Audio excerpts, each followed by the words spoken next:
Start the recording. Thank you. Welcome to the May 5th, 2022 meeting of CB11's Environment, Open Space and Parks Committee. My name is Jessica Elliott and I'm the chair of that committee. This meeting is called to order at 6:34 p.m. Tonight we are joined by District Manager Angel Muscane, the staff liaison to our committee.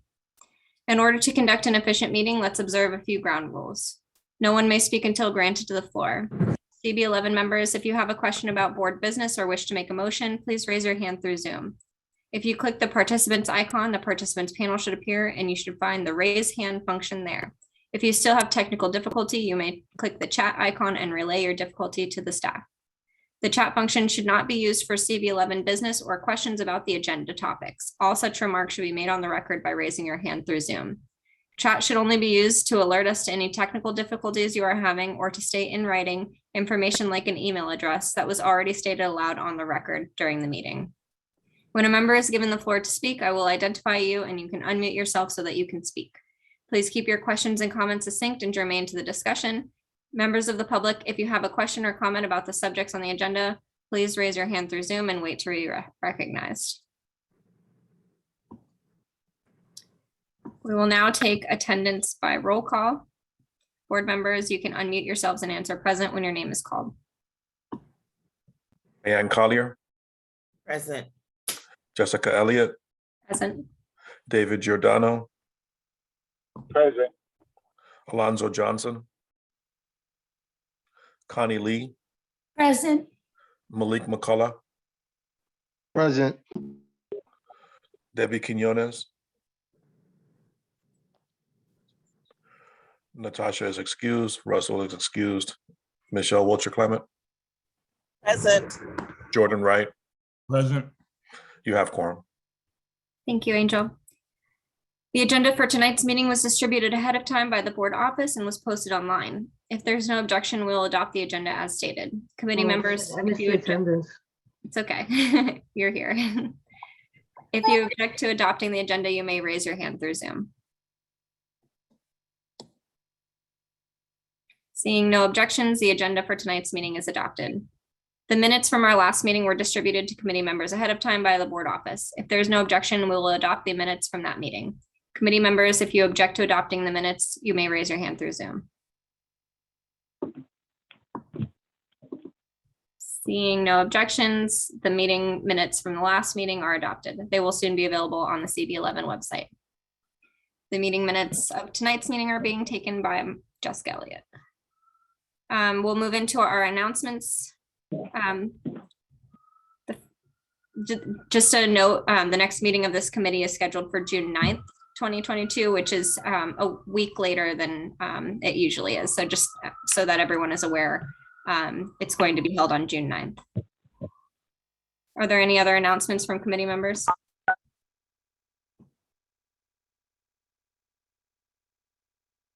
I see a hand from Jessica Morris. Go ahead, Jessica. Thanks. I'm not a committee member. I don't know if this is the appropriate time to make a short announcement to the committee generally. Is it? It would be okay if you keep it brief. We have a lot on the agenda. Sure, I will keep it very brief. I had the pleasure of attending the New York City Greenways Summit this morning, which was attended by Deputy Mayor for Operations who oversees DOT and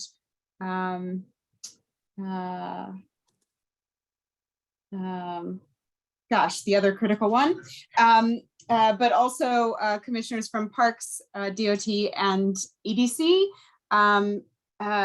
There was a lot of representation from El Barrio Bikes, also in the later part of the discussion.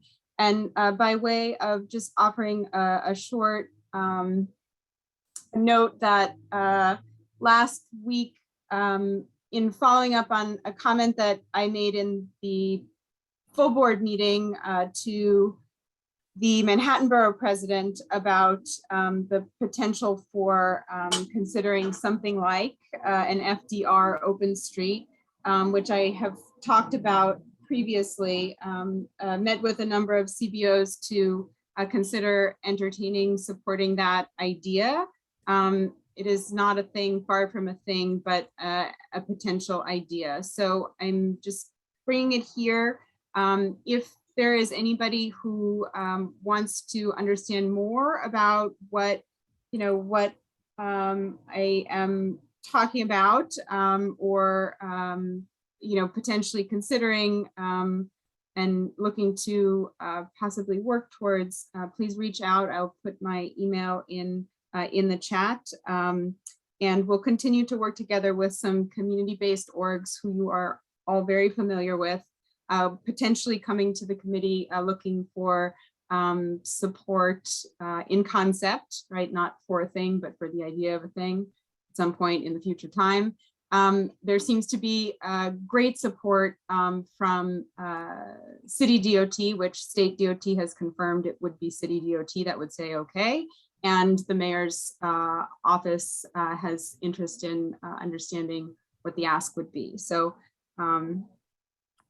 that is my announcement.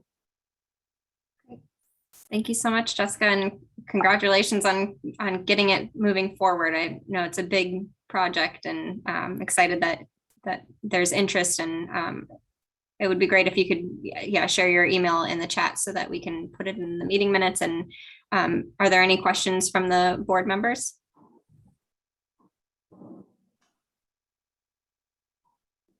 Any questions from the public?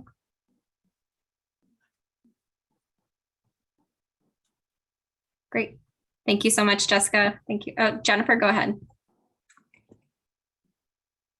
I was just going to say we're also a part of this whole coalition, Greenways for NYC, and Esplanade Friends was at this meeting as well, and we're one of the groups that sort of spearheaded this initiative, and it's a really fabulous thing if anyone wants to know more about it.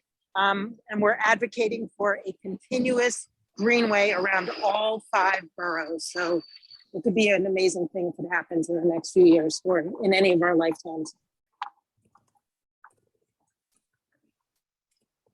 Thank you. All right. We will move on to our presentations and discussions, or informational updates. So sorry. Are there any city agencies here with us tonight that would like to give an update? Please raise your hand. And Jennifer, if you could lower your hand, please. Thank you.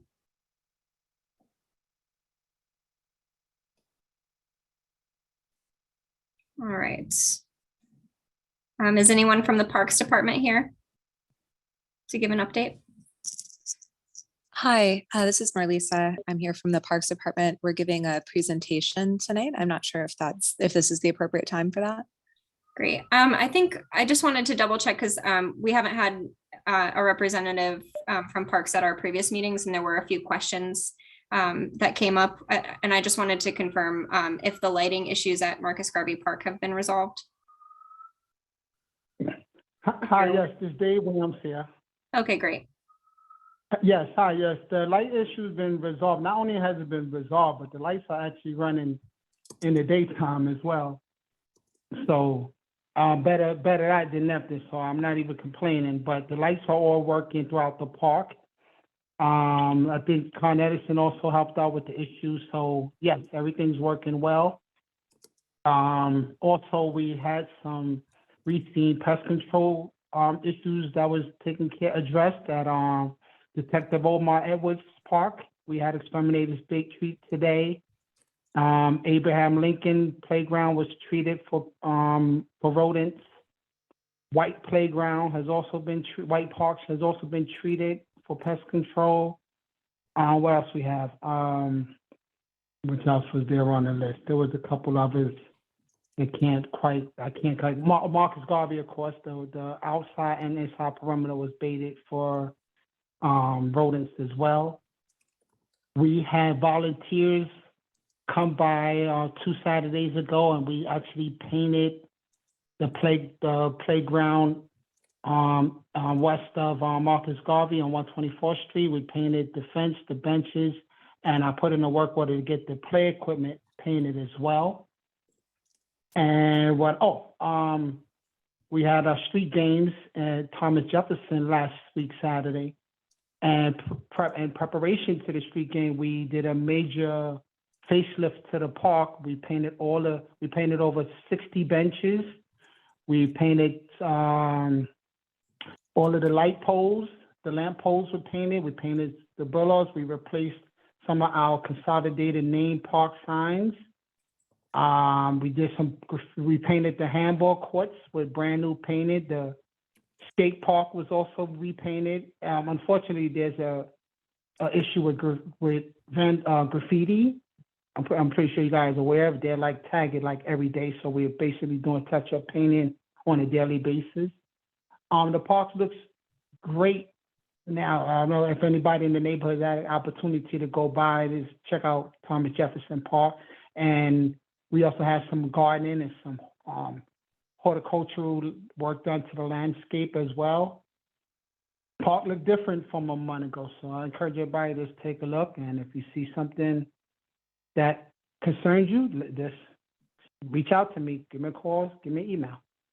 Thank you, David. And a couple more questions. I know last meeting, Debbie had also brought up that Harlem Art Park had infill of, I'm not sure, Debbie, if you'd like to speak to this first, but that there was an incorrect filling of Yeah, I know. park stones. Yeah, I'm aware. The agreement that was to put the stones back, and they sent I guess they sent one of their new technicians, and he did exactly what was not supposed to be done, which was put the black asphalt in. So they are going to come back, take that out, and redo it. They apologized to me as well, so hopefully I could get that done as soon as possible. I appreciate that. I was extremely disappointed because, as you know, we've been talking about this for quite some time. And, you know, if it's an issue of getting the correct masons and staff to do it, you know, that should have been communicated, because the cobblestones have been collected and put less than 2 feet away from the space. So that was just extremely frustrating. And I had a moment where I ranted and went off. So I'm happy to hear that it's being addressed, and I hope that it's done in a way that replicates the same work past 96, below 96th Street. Yeah, I know. Again, I apologize, but I did specifically put in the comments to reinstall the stones. So, but I am in communication with them, so we'll get that done.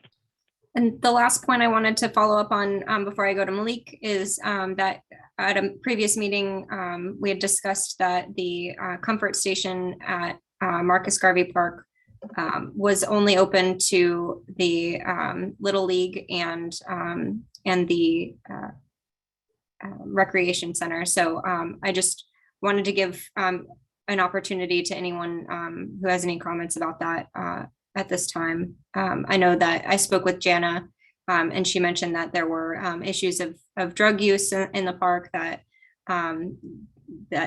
usually comfort stations should be open and available to the public, but in this instance, there's a desire to make it more private.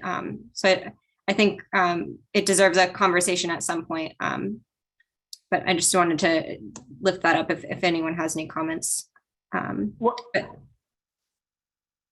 I don't know anybody have any comment, but I can show you as of last week, the commissioner has instructed us to open it every day, and they say it's final, so we will be opening it every day. You know, just a matter of getting the staff to get there and clean it in the morning so it's ready. But yeah, we as of last Saturday, we've been opening on a daily basis.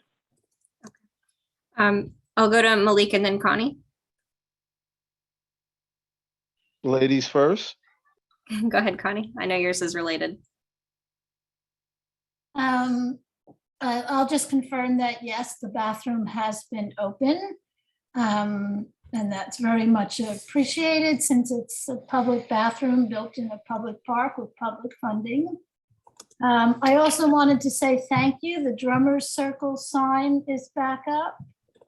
And then I will just note that the mural in White Park has also been the victim of graffiti.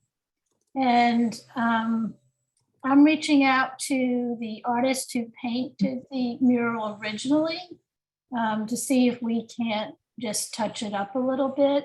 And I'll work with the public art team at Parks to move that forward. And that's it. Thank you, Connie. Hello, how you doing? This is Malik. I heard you talk about the infestation of rats in the other parks.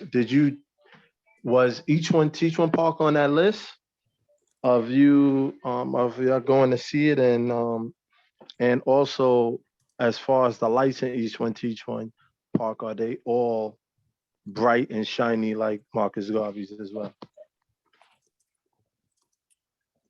Thanks for bringing both issues to my attention. I was unaware of either of those issues. I think I did read a 311 complaint about lighting at each one. I haven't had any technicians go check it out. As far as the baiting is concerned, it wasn't on this recent round, but I remember they baited when you come across the overpass. There's a little, like a horticultural area right there. I remember baiting that in the past. Is that the location you're referring to? Yeah, normally it's in the bushes and like that bushes area right over the overpass, both on left and right sides of it for the most part. I mean, for years it's been like that, but obviously, like if you haven't seen it or touched it in a while, it's gonna come back. So I just wanted to be that, I guess in the future, just every summer or every time that y'all have, those rounds, just keep each one Park in mind to do so.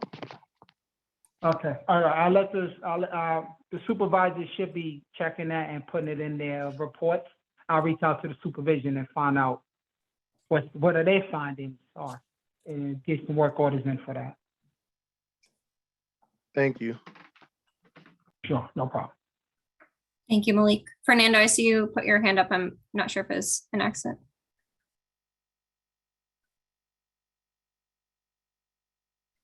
That was an accident. Okay.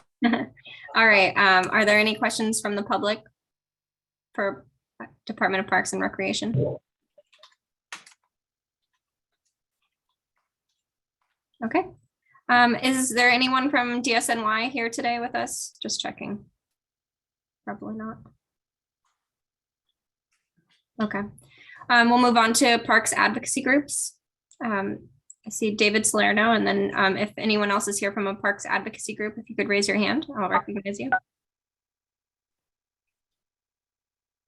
Hi, Jessica. How's it going? Good.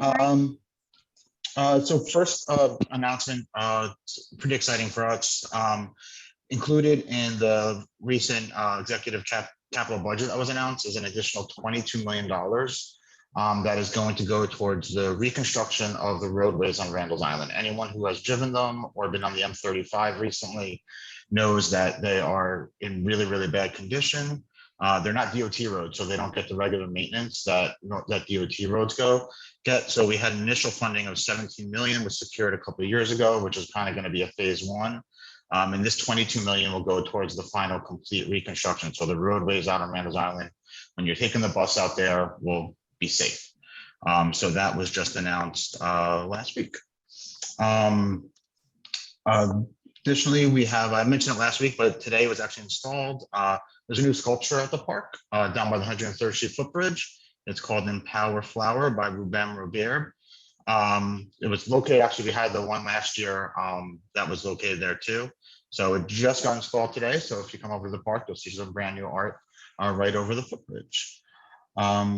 And then just to have a couple of just general updates for events going on. We have free Tai Chi at the 103rd Street footbridge every Thursday evening. So that's May 5th, 12th, and 19th. Yoga is on Tuesday, starting May 10th, behind Icon Stadium by the big tree right near the stadium. Birding Bonanza on May 14th, and a Black Birders Tour and Barbecue on June 4th, which will be a really, really cool event. Come out for that. And then I have a follow-up from, I think it was Michelle last week, had a question about the water fountain filters. So yeah, I did a little more research on that. So yeah, so they do get changed when the turnarounds happen in the spring. The fountains that have filters get replaced. Some of the older ones don't. But any of the newer ones you see around the park would have filters. So when they turn them, when shops turns them on, they do replace the filters in them. And, you know, again, if you have specific fountains that you find something doesn't seem right about or anything like that, do let me know. We'll take a look at it if there's anything we can do. I know in the past we have had certain fountains, the water wasn't either coming out right or people were, that said there was a weird taste to it. So just please, anytime you see that, let me know right away. And we'll have reach out to shops and have them come look at it and see what we can do about it. And that's about all I have. And Jessica, I just want to say the Earth Day event was great. Our staff that were there just really loved engaging with everyone who came. And you know, really excited about that and hope to have more of them in the future. But it was a really, really great event. I'm sorry I wasn't able to make it, but everything I heard was really wonderful. It was great to have your team there, and we look forward to following up with them and all of the other community-based organizations on next steps for how we can continue to engage together on that. So thank you so much. And Jessica, sorry, it's Jana. A lot of technical difficulties here. We were locked out tonight in the office, so I just reloaded. But David, to your point, I can testify that the Earth Day event was phenomenal. Really, really impressive. So Jessica, thank you for letting us be there. Thank you for being there, Jana. Yeah, it was great to see all the parks representatives there. And I know there was a lot of great interaction with community residents and organizations. So thank you for being there and for taking questions and talking to all of our residents. And we look forward to continuing those conversations. I look forward to the second annual. Yes. Next year, thank God. Are there any questions for Randall's Island Park Alliance from the committee? Go ahead, Michelle. Just wanted to say. Oh, you're breaking up, Michelle. I'm indeed. Thank you. No problem. Try that one again. I couldn't hear what you said. I said thank you. Oh. Thank you. Okay, great. Thank you, Michelle. And, all right. I just want to let you know, I unfortunately have to drop off in a little bit. So if anything comes up later on, I see a lot of my friends from Triborough Bridge here. So I'm sorry to miss their presentation, but if anything comes up, please reach out, let me know, and I'll follow up with you after that. Perfect. Thank you so much, David. Are there any other parks advocacy groups here who would like to give an update? Go ahead, Jennifer. Hi, so Friends of the East River Esplanade. So our main event this Saturday has been rained out in advance at 60th Street, but we're going to have three more of those events, June 4th, June 11th, and June 12th with live music, free paletitas, ice pops, and really outstanding kids activities all in June. This Saturday, even in the rain, I will be leading a tour called Secrets of the East Harlem Waterfront. We're going to start at 96th Street at 9 a.m. And in preparation for this, I found out like so many actually fascinating secrets that it's kind of cool. And I may do it again. So if you don't want to come in the rain, I do it again. It's kind of really like so much has happened on this waterfront. And we're also doing a volunteer gardening day on May 14th in East Harlem on 100th Street. If you're interested, you can email our organization, our new executive director, Jean Kim, or you can email me and I'll put you in touch with her. It's going to be really great. We're doing it in conjunction with Green and Blue Eco Care and planning a new pollinator garden there. Those are the main things that we have coming up. So thanks for letting me participate. Thank you for being here, Jennifer. Nice to see you and hope you're doing well. Yeah. And I just wanted to confirm the dates for the events in June are June 4th, 10th, and 11th. Is that, I think I made. June 4th, June 11th, and June 12th. And we have an actual flyer that that Jean can send to Angel. And we have other like cards that we can distribute and that you can leave in your office if that's helpful. Yeah, that would be really helpful. Thank you so much. Okay. Are there any questions for Friends of the East River Esplanade? Please raise your hand. And We were sorry to miss you at the event, but I know you're an important integral part to that. So we'll. I was getting in the text follow-up. updates and photos sent to us, so it looked great. So congratulations. Great. Thank you so much. We had 2 reps there from our group. So Oh, okay, great. Yep. Oh, yes, you're right. I'm sorry. Because I didn't see you, I forgot. I'm so sorry. Awesome. Great. Are there any other questions from the public? All right.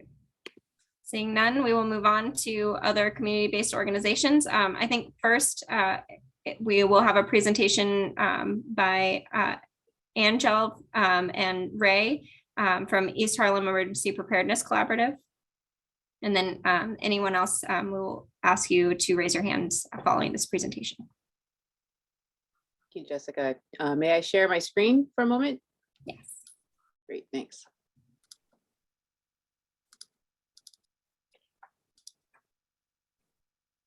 All right, good evening, everyone. My name is Angel Palermo, and I'm joined by with Ray Cornbill, as well as I just want to acknowledge Carol Johnson, who's also a member of the COAD. It's good to see some familiar faces. I just wanted to take a moment here and just share a little bit about the East Harlem COAD and the East Harlem Emergency Preparedness Collaborative, and try to make the link of our work and who we are to the focus of this committee. So the East Harlem Emergency Preparedness Collaborative started in 2012, just to become a sort of strategic thinking and planning group around, what would it take to actually develop a strategy of neighborhood-based planning and response in East Harlem. And this was, after a series of events that happened in the neighborhood, ranging from natural disasters to off the heels of Superstorm Sandy at that time. And so the collaborative started to think about what would it take to have a neighborhood-based strategy, because we didn't really have anything in place in East Harlem that could rapidly sort of like our own coordinated response entity. And so the collaborative has includes individuals from New York State Emergency Management, the Department of Health, at times the American Red Cross, and various leaders in the neighborhood, including Ray Cornbill, Carol Johnson, and others that are connected to emergency management at local agencies. And so while the membership has evolved over time, it has been largely a strategic thinking and planning group around hyper-local planning and response. The collaborative is what really conceptualized the East Harlem COAD in 2014, and it was officially launched with a small grant in 2015. So the COAD stands for Community Organizations Active in Disasters. The COAD model is one that exists actually in other parts of the country, particularly in Tornado Alley or areas that are most subjected to tornadoes and natural disasters. They often exist at a county level or regional level. And we were pretty unique in terms of creating one at a neighborhood level. I do want to acknowledge that there are other COADs in New York City. There's the Staten Island COAD. There are other sort of long-term recovery groups that evolved into sort of what we call community emergency networks. And since us being established in 2015, we are officially funded as one of 5 community emergency networks by the New York City Department of Emergency Response and Preparedness. And so we are, you can check out our website whenever you have a moment. We meet every month. It is basically a multi-sector coalition of agencies and businesses in East Harlem, combination of faith-based, multi-service, community-based agencies. Our focus is really making sure that at the organizational level, that organizations are prepared and have the capacity to respond in the event of emergency. We created the COAD model because we recognize that agencies were not often seen as traditional partners in emergency management. And so knowing that how highly networked and connected East Harlem agencies are in East Harlem, we thought it was a missed opportunity to not engage and target that sort of group of stakeholders in the neighborhood and build their capacity, especially since they're often missions are service driven. They know how to get to hard to reach populations. They can provide culturally and culturally tailored communications. And so you can check out the website, see who are organizational members. If you're interested in becoming a member, even as an individual, please don't hesitate to reach out so that we can tell you what it takes to become a member. The reason why we're here is because and I want to acknowledge Ray Cornbill's participation at these meetings, really bringing to visibility to a report that was done a few years ago, sponsored by the Parks Department, called a Vision Plan for Resilient East Harlem. If you scan the QR code, it'll take you to a copy of that report. We were involved in the development of that work, and as a stakeholder, a key informant stakeholder, we're also listed as a resource. We really want to just make the point here that in the spirit of hyperlocal planning and response, particularly at the physical environment of East Harlem, it's important that we think about how we can leverage this document that has a lot of great content as a strategic planning document, and that all the key decisions that are facing this committee that has to do with creating resilient public spaces, managing stormwater, and the waterfront of East Harlem, that there is an intentional lens, an emergency management preparedness lens when going through your decision-making process. Our experience is that people are not thinking about emergencies on a daily basis, right? Sort of out of sight, out of mind. And we want to try to shift the mindset so it's an all day, every day sort of mindset going on. And just to, again, say that we are important resource nodes here in the neighborhood, and would just like to be seen as a partner to this committee and be a part of anything going forward that has to do specifically with, ensuring that East Harlem is physically ready in terms of the neighborhood as well. We do have a lot of areas of focus as well, which I don't have time to go into, but happy to come back and share more. I'll stop there because I know there's a time limit. So Thank you so much, Angel. And I think we've seen the vision plan for resilient East Harlem multiple times, and it's a big, important element of our approach to how we are going to move forward, thinking about resilience and environmental justice as a committee. And I appreciate our conversations that we've had, and look forward to continuing to work with you, especially after hope to plan to loop you in on the follow-up from the East Harlem Earth Day conference to see what we can do when we combine all of the organizations like yours and like the others that are here and the others that are not, to generate policy and action from elected officials and the city government. So thank you so much. thank you. And just wanted to tag Ray, if you don't mind, if there's a minute or two for him to add anything I missed. Of course. Right, feel free. No, that was nice and sweet. My big problem, sitting in with the committee, there's really no place for emergency preparedness to land in CB11. And since you guys got that report and handled it, a lot, we thought that the best thing would be to link the two groups together, as opposed to trying to get it forced into little bits on an agenda. That when the stuff comes up that says, is there any issue to do with emergency readiness and preparedness and resiliency, you'd know who to go to, and we could jump in and help. That's all. Yeah, I love that. Thank you for being available and for attending almost every meeting. I think you've been here, so I appreciate your presence and your comments when you give them. So, are there any questions for EHEPC from the board? Any questions from the public? Please raise your hand. Okay. Great. Well, we've recorded the contact information and general information from your presentation, our meeting minutes, so that'll be available to the public, and we look forward to continuing to see you at our meetings and working together as we move forward, thinking about resilience and emergency preparedness in the neighborhood. So thank you for being here. Absolutely. Thanks so much for the opportunity.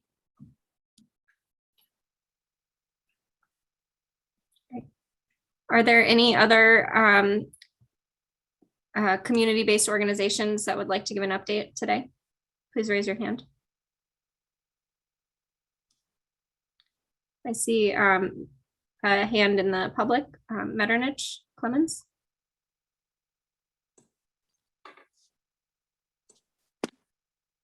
Yeah, hello. Good evening, committee. My name is Metternich Clemens.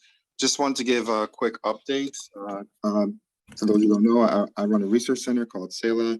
We study public sentences. We treat them as objects that have properties, and then we kind of explore the different senses that we use to talk about our political experience. We treat them as objects and kind of try to figure out what kind of properties they have. We recently started a research journal. So we catalog a lot of research on this particular issue. And so we're exploring the different senses that the public uses to talk about all kinds of issues like climate change, the environment, the economy, private property. And we're kind of taking a look at whether these sentences have any way of being held accountable, if they are consistent, if they're empirical, if they align with certain traditional norms, stuff like that. We want to encourage you, I'll put my information in the chat. We want to encourage you to check us out and take a look at exploring public issues through the kinds of properties that the senses that are used to speak on these issues have. And that's just the update. I'll post it in chat, but thank you for giving me the opportunity to speak. Great. Thank you for being here. Yep. All right, if there are no further questions, you can put your information in the chat and I'll add it to our meeting minutes, and we will move on to our presentations and discussions. First, we have a presentation from MTA regarding the RFK Bridge walkway connection to the Manhattan Greenway. Hi there. Can you hear me all right? Yes. Thank you. Thanks, Jessica, I'm sorry, and Angel and all the board members, CB11, we appreciate you having us. We're a bit of a stranger to the Open Space and Parks and Environment Committee. We're normally transportation, and we move vehicles over our bridge, our RFK Tri-Borough Bridge, but we're here tonight to talk about a ramp that we're building, as sort of a continuation of our north sidewalk that is on the Harlem River lift span of the Robert F. Kennedy. We still like to call it our flagship Tri-Borough Bridge, the Manhattan span. We have a south walkway that's always remained open, but when we built our connector ramp to the Harlem River Drive and opened it in very accelerated construction, a missing connector to take vehicles that normally seeking the Harlem River Drive from our bridge would have detoured through local streets in East Harlem. This ramp was a natural missing link that we built, and I know Angel is a fan of this ramp. So when we built this ramp, which opened in 2019, we had to truncate our north sidewalk and close it. So we're really not in the park business at all, but we're talking about here a ramp that was worked out, and my colleague Bill Neubauer introduced the crew I'm with, but just to give a little preamble, this project is to discuss the continuation, or we're building an ADA accessible pedestrian ramp to reach down into the future park that we are not building, that our parks colleagues and I believe EDC are building a future Greenway Park along the East River. However, we have to build our ramp first, and we'll tell you a little bit about that. Another part of this project, very important, is, and maybe not as high profile, is we're replacing the fenders around the park, around the bridge in the water. These are the original wood fenders, and you'll see and hear a little bit more about that. Very important infrastructure to take care of for this bridge. So with that, I'd just like to introduce myself, which I did not do, forgive me. Joyce Mulvaney, I'm Director of Community Affairs at TBTA, Tri-Borough Bridge and Tunnel Authority, also known as MTA Bridges and Tunnels. And with me tonight, there's Joe O'Donnell, and he is Director of Public Affairs for Construction and Development, which is the engineering arm of MTA that handles these capital projects.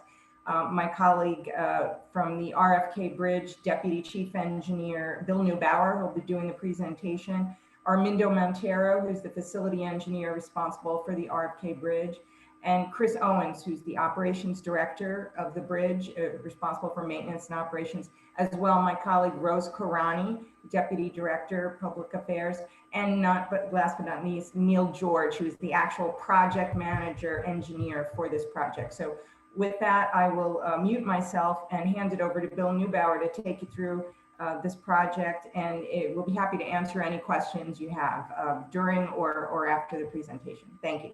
Bill? Thank you, Joyce. And just a reminder, we would like to keep this presentation pre-comments and questions to 10 minutes if possible. Thank you. Okay, that's fine. I'd like to be able, okay, let's see. Trying to, okay, you sharing it for me, or is that what's going on here? Can you hear me Yes, we can hear you. Okay. You should be able to share your screen now? now that, Okay. yep. Okay, great. Okay, well, good evening, everyone. I'm Bill Neubauer. So it's a short presentation, so when no time is short, so I'll go through it pretty quickly. Again, this is a general overview of the project. And just quick recap on the prior project. Are you sharing your screen yet? Okay. See it, Bill. Can't see it. Okay. There should be a green arrow that says share screen at the bottom. Yep. Okay. Let me get that. And then you just have to select whether it's the screen or the document that you want to Got share. it. Okay. Can you see it now? Yes, if you could Great. make it full screen, that would be helpful. Okay. Yep. Thank you. I have to say, while Bill is doing that, we are all at the MTA, we're forced to use Teams. So we've been 2 years of solid Teams meetings. We don't, MTA folks don't often use Zoom. So bear with us, please. No problem. Thank you so much. So where's the button for the full screen? It should be under view or slideshow. I don't usually use PowerPoint. Oh, it's on PowerPoint. Okay. If you go up to the top there, there's a screen with an arrow in it in the red bar on the left-hand side Even easier. above design. Right to the right of that. Yeah, right there. Should be fine. Oh, this. Okay. Got it.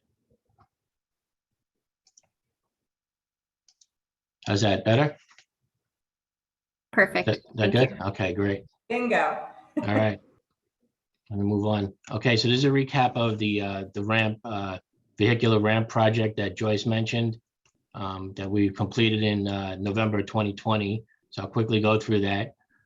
So if you follow the cursor, this is the new connector ramp to the from the RFK Harlem River lift span to the northbound Harlem River Drive. You can see here.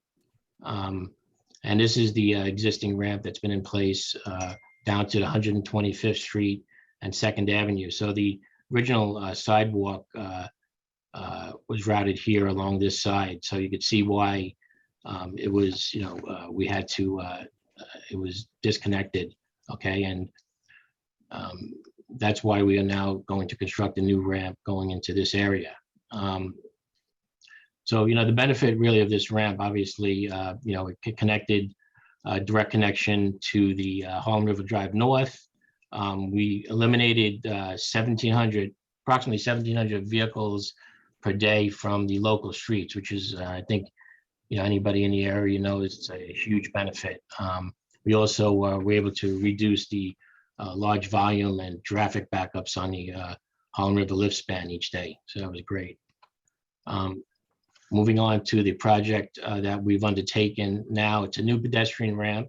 And in addition, Joyce mentioned, if you look down below here, we have the existing Harlem River lift span piers. These here, originally wood fenders, they're old, so we're replacing them with newer fenders, fiberglass.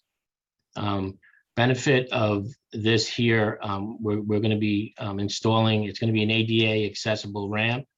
And all of these fenders here will be in compliance with the latest AASHTO guidelines and maintaining a state of good repair. This is a design build project. We awarded it in December of this past year. It's a 24-month duration. This portion of the project, we have a milestone where it is to be completed by March, the end of March of next year. So it's a shorter time period. The entire project, including the piers, substantial completion will be by the end of 2023.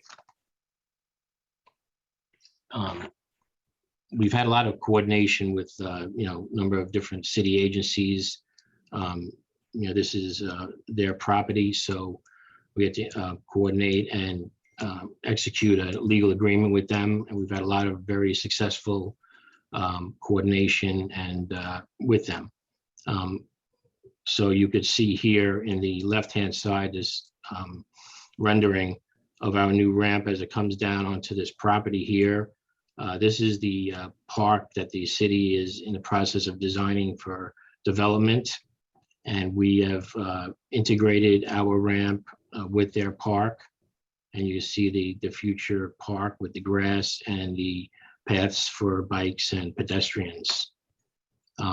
This rendering in the upper right-hand corner shows kind of a ground level view of what the park is going to be looking like. There's the waterfront path and our ramp coming down along here. And final lower right-hand corner is an aerial view of what we expect it to look like at night.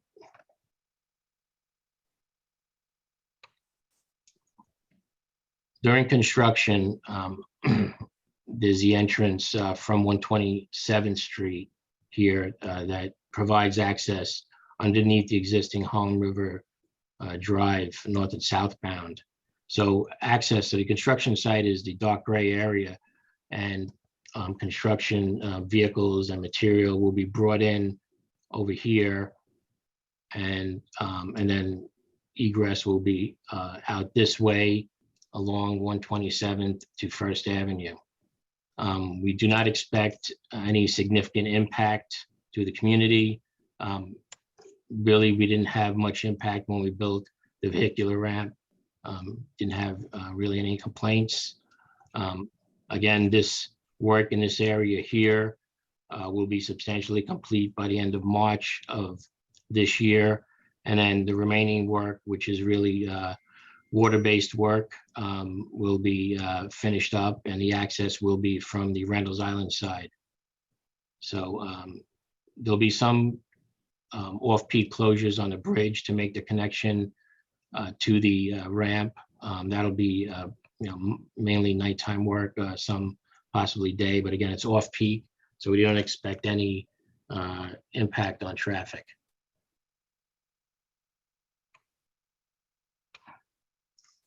And these are just some of the features of the ramp that might be of interest. Here's a cross section.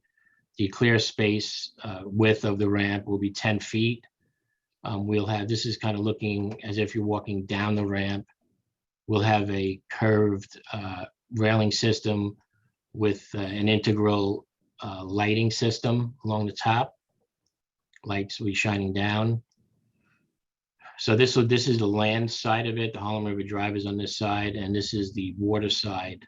And this side of the ramp will be, the fencing system will be straight vertical.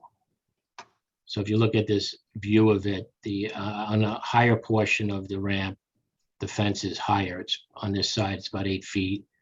And as you get closer, as the elevation is lower, it drops to a lower type of fence. Okay. And here's another rendering of some as if you were standing on the ramp. Piers will be our typical RFK concrete piers with the fluted look at the top. And you see it's a type of a steel mesh type of a grating. We're looking to maximize the view looking at it over the water. So we made sure that we try to incorporate some nice architectural aspects to the ramp. And this gets into some of the Fender upgrades we're doing. Again, the upper right-hand corner just shows the existing conditions of the fenders. Again, you could see the old wooden cribbing system. And this is a rendering of what we're planning to install. These are fiberglass piles along with FRP cribbing. So when it's done, it's going to have a long life and it'll be completely AASHTO compliant. In addition, we're going to do some concrete repairs and waterproof coating of the main piers of the bridge. So it'll all have a very nice appearance, and it'll blend nicely with the park when they complete the park.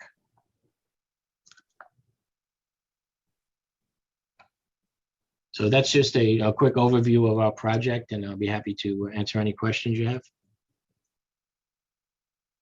Thank you so much. I had questions at the beginning, but they were all answered by the time you were done. So Okay, great. most of my questions were to do with lighting and view. It looks like that mesh is see-through, so that if you're on the land side, you can still see the water through the mesh. Is that correct? Right, that's correct.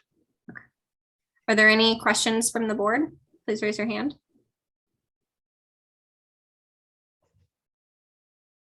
Any questions from the public?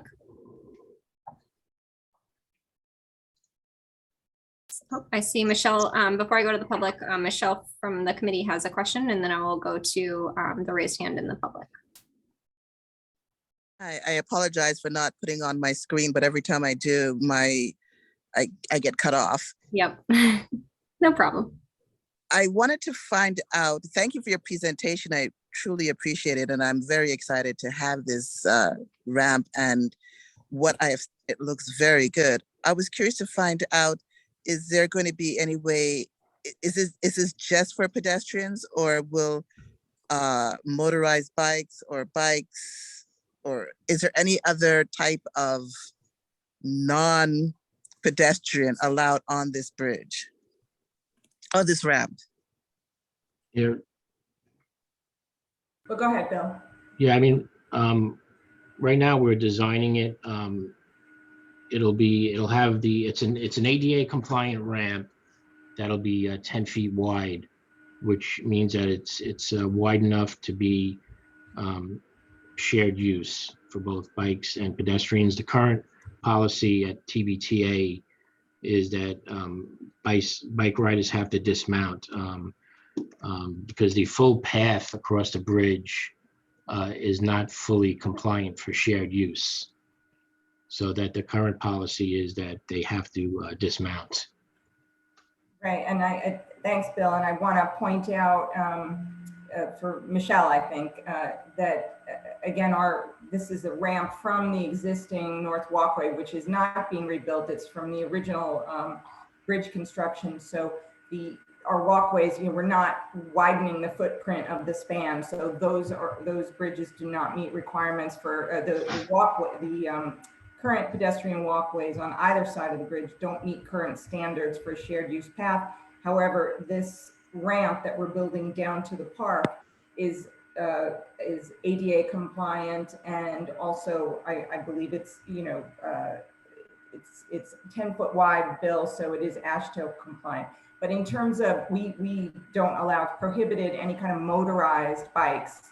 I know this has been a problem. We get a lot of complaints from pedestrians who use our walkways that we have people speeding by them on these motorized bikes, and it's very hazardous, and it's not allowed on our facilities, but it's very hard to enforce. Our officers are out there, and they I don't know if our operations director is still on, but it's something that we try to enforce, but it's difficult. But if that's what you were alluding to, so. Thank you, Michelle, and thank you for answering those. Do you have any follow-up, Michelle? Okay, Malik, and then we'll go to Jessica Morris. Yes, just a couple of questions. One, is there a gate? Will it be closed during certain time frames? The ramp, and where's the actual location of the ramp, like where you enter? So we will have a gate that will allow the operations group to manage as required. So there are times when, if there's a snow event that makes it necessary to close it, or maybe high winds, for whatever reason, so periodically it's necessary. But I think our operations director is on. In general, I think the sidewalks remain open overnight. In regard to where it lands, it's over in the waterfront, adjacent to the Harlem River Drive. At this point, it's not developed, but, you know, the city is, you know, has plans to develop it and make it, you know, open it for public use in the near future. So it will be, I'm just trying to get the actual, like, it will be around the park, around the Crackers Whack Park, around like. Yeah, that that's area? right. That entrance there, you would Over there? walk into that entrance and then you would turn left, go under the Willis Avenue Bridge approach, and it'll be right there. And just to clarify, Malik, during construction, obviously, there isn't any park for the ramp to touch down to. So even when it's finished, that the ramp will not be open until the park opens, you know, whenever that is. So during construction, of course, it'll be closed. But our pedestrian walkways are generally open 24/7.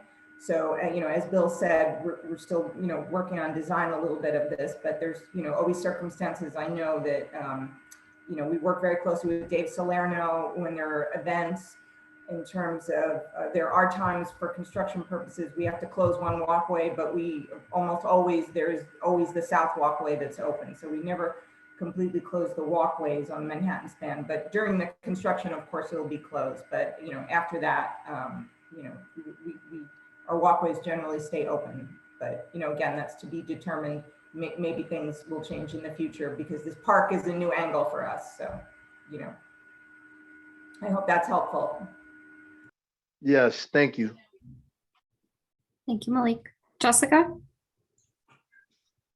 Thank you. I have one very simple question, and then I have sort of a little bit of a kind of clarification regarding what we were just speaking about, and how it relates to the ramp being accessible, but it connects to essentially perhaps a non-accessible pathway further up. So the simple question is, how long is the ramp? How long, how many feet? Is that something that's known? Yeah, it's in the order of 750 feet, something to that. A football field is 300 feet, correct? Mm-hmm. Okay, so this is 2 1/3 football fields long, this ramp. That's a long ramp. A long and lovely ramp. My question is about access and destination use, where it connects to on the other side of the bridge. I know that the couple of times I've used the 3rd Avenue Bridge to both get to the park on our side and to leave the South Bronx area. You trust that the pathway will take you somewhere when you get on that pathway on the other side of the Harlem River. Signage is important, especially touching down in a part of Manhattan that has not been accessible to pedestrians for maybe ever.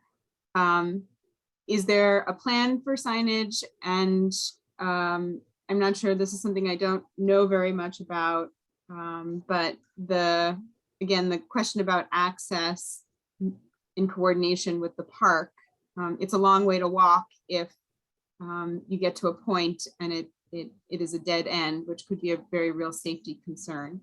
So I just want to clarify, Jessica, thank you for that question. But again, please understand that we're just building the ramp. We are not, you know, it's part of the rendering, but Bill could talk a little bit more about this, but we're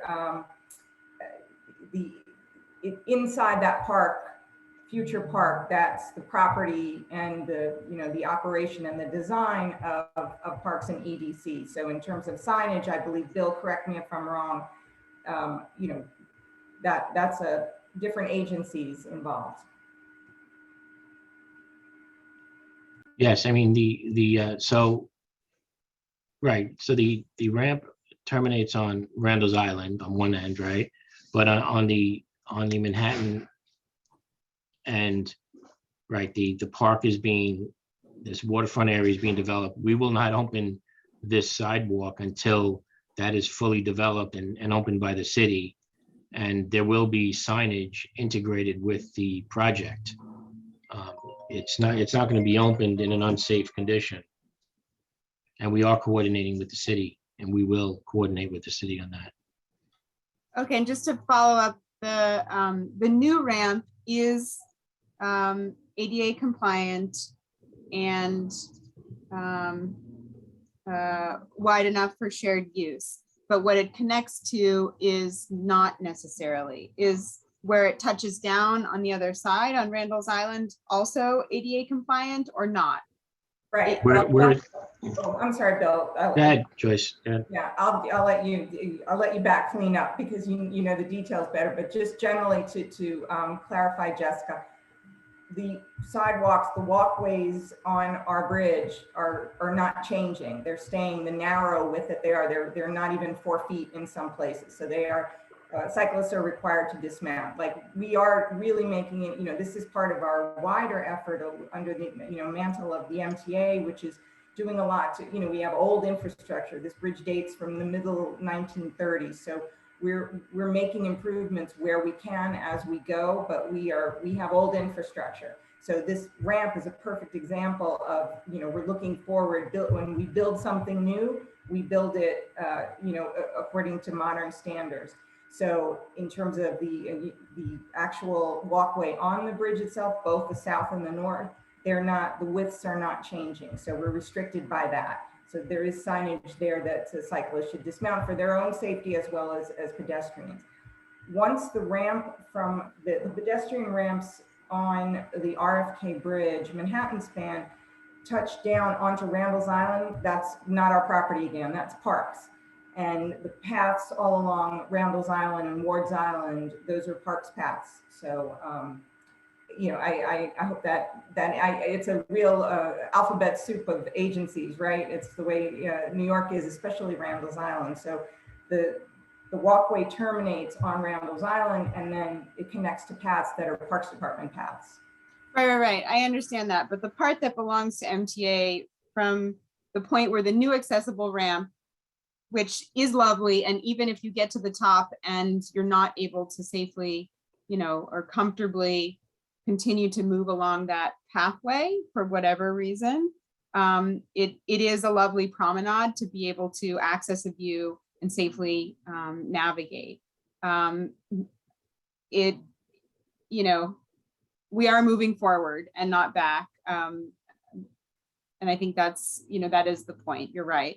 It's a very, very, very long ramp. And the question of getting to that point, having traveled that far, making sure that signage is adequate with regard to what happens on the other side, whether it's closed or fully open, is really critical because it is a very long way to go and have to turn around if for some reason things are not operational.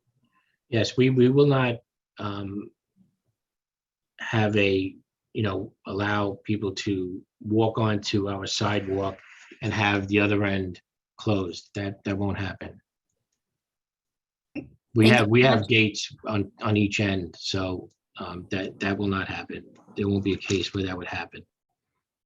Great. Thank you so much, Jessica. I see Sharon's hand up, or it was up. Sure. And Diane is asking William if we could go back to the rendering of the ramp. I don't see Sharon's hand anymore. Diane, did you have a question?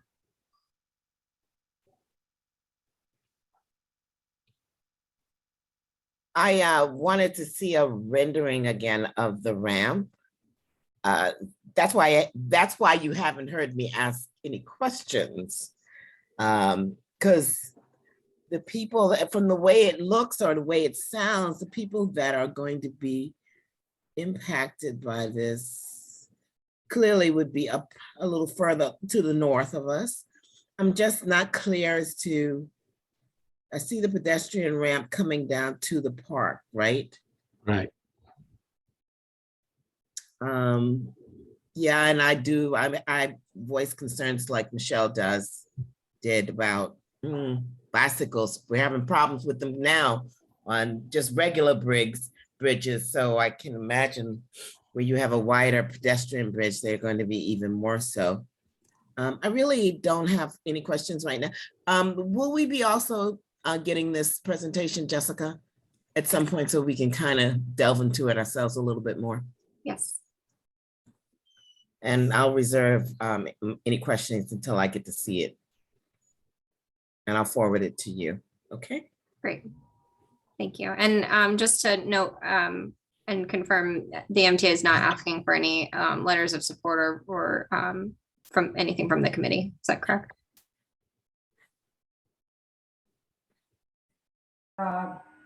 No, we're just here to give you a preview and make sure you're aware of it. I know you are aware of it, and I believe Parks and EDC has also paid a visit. So, and again, as Bill said, our engineers are working very closely with them. It's all very collegial, but it is two different camps here. We're the vehicular bridge, building the ramp, and the park is really not our wheelhouse, so to speak.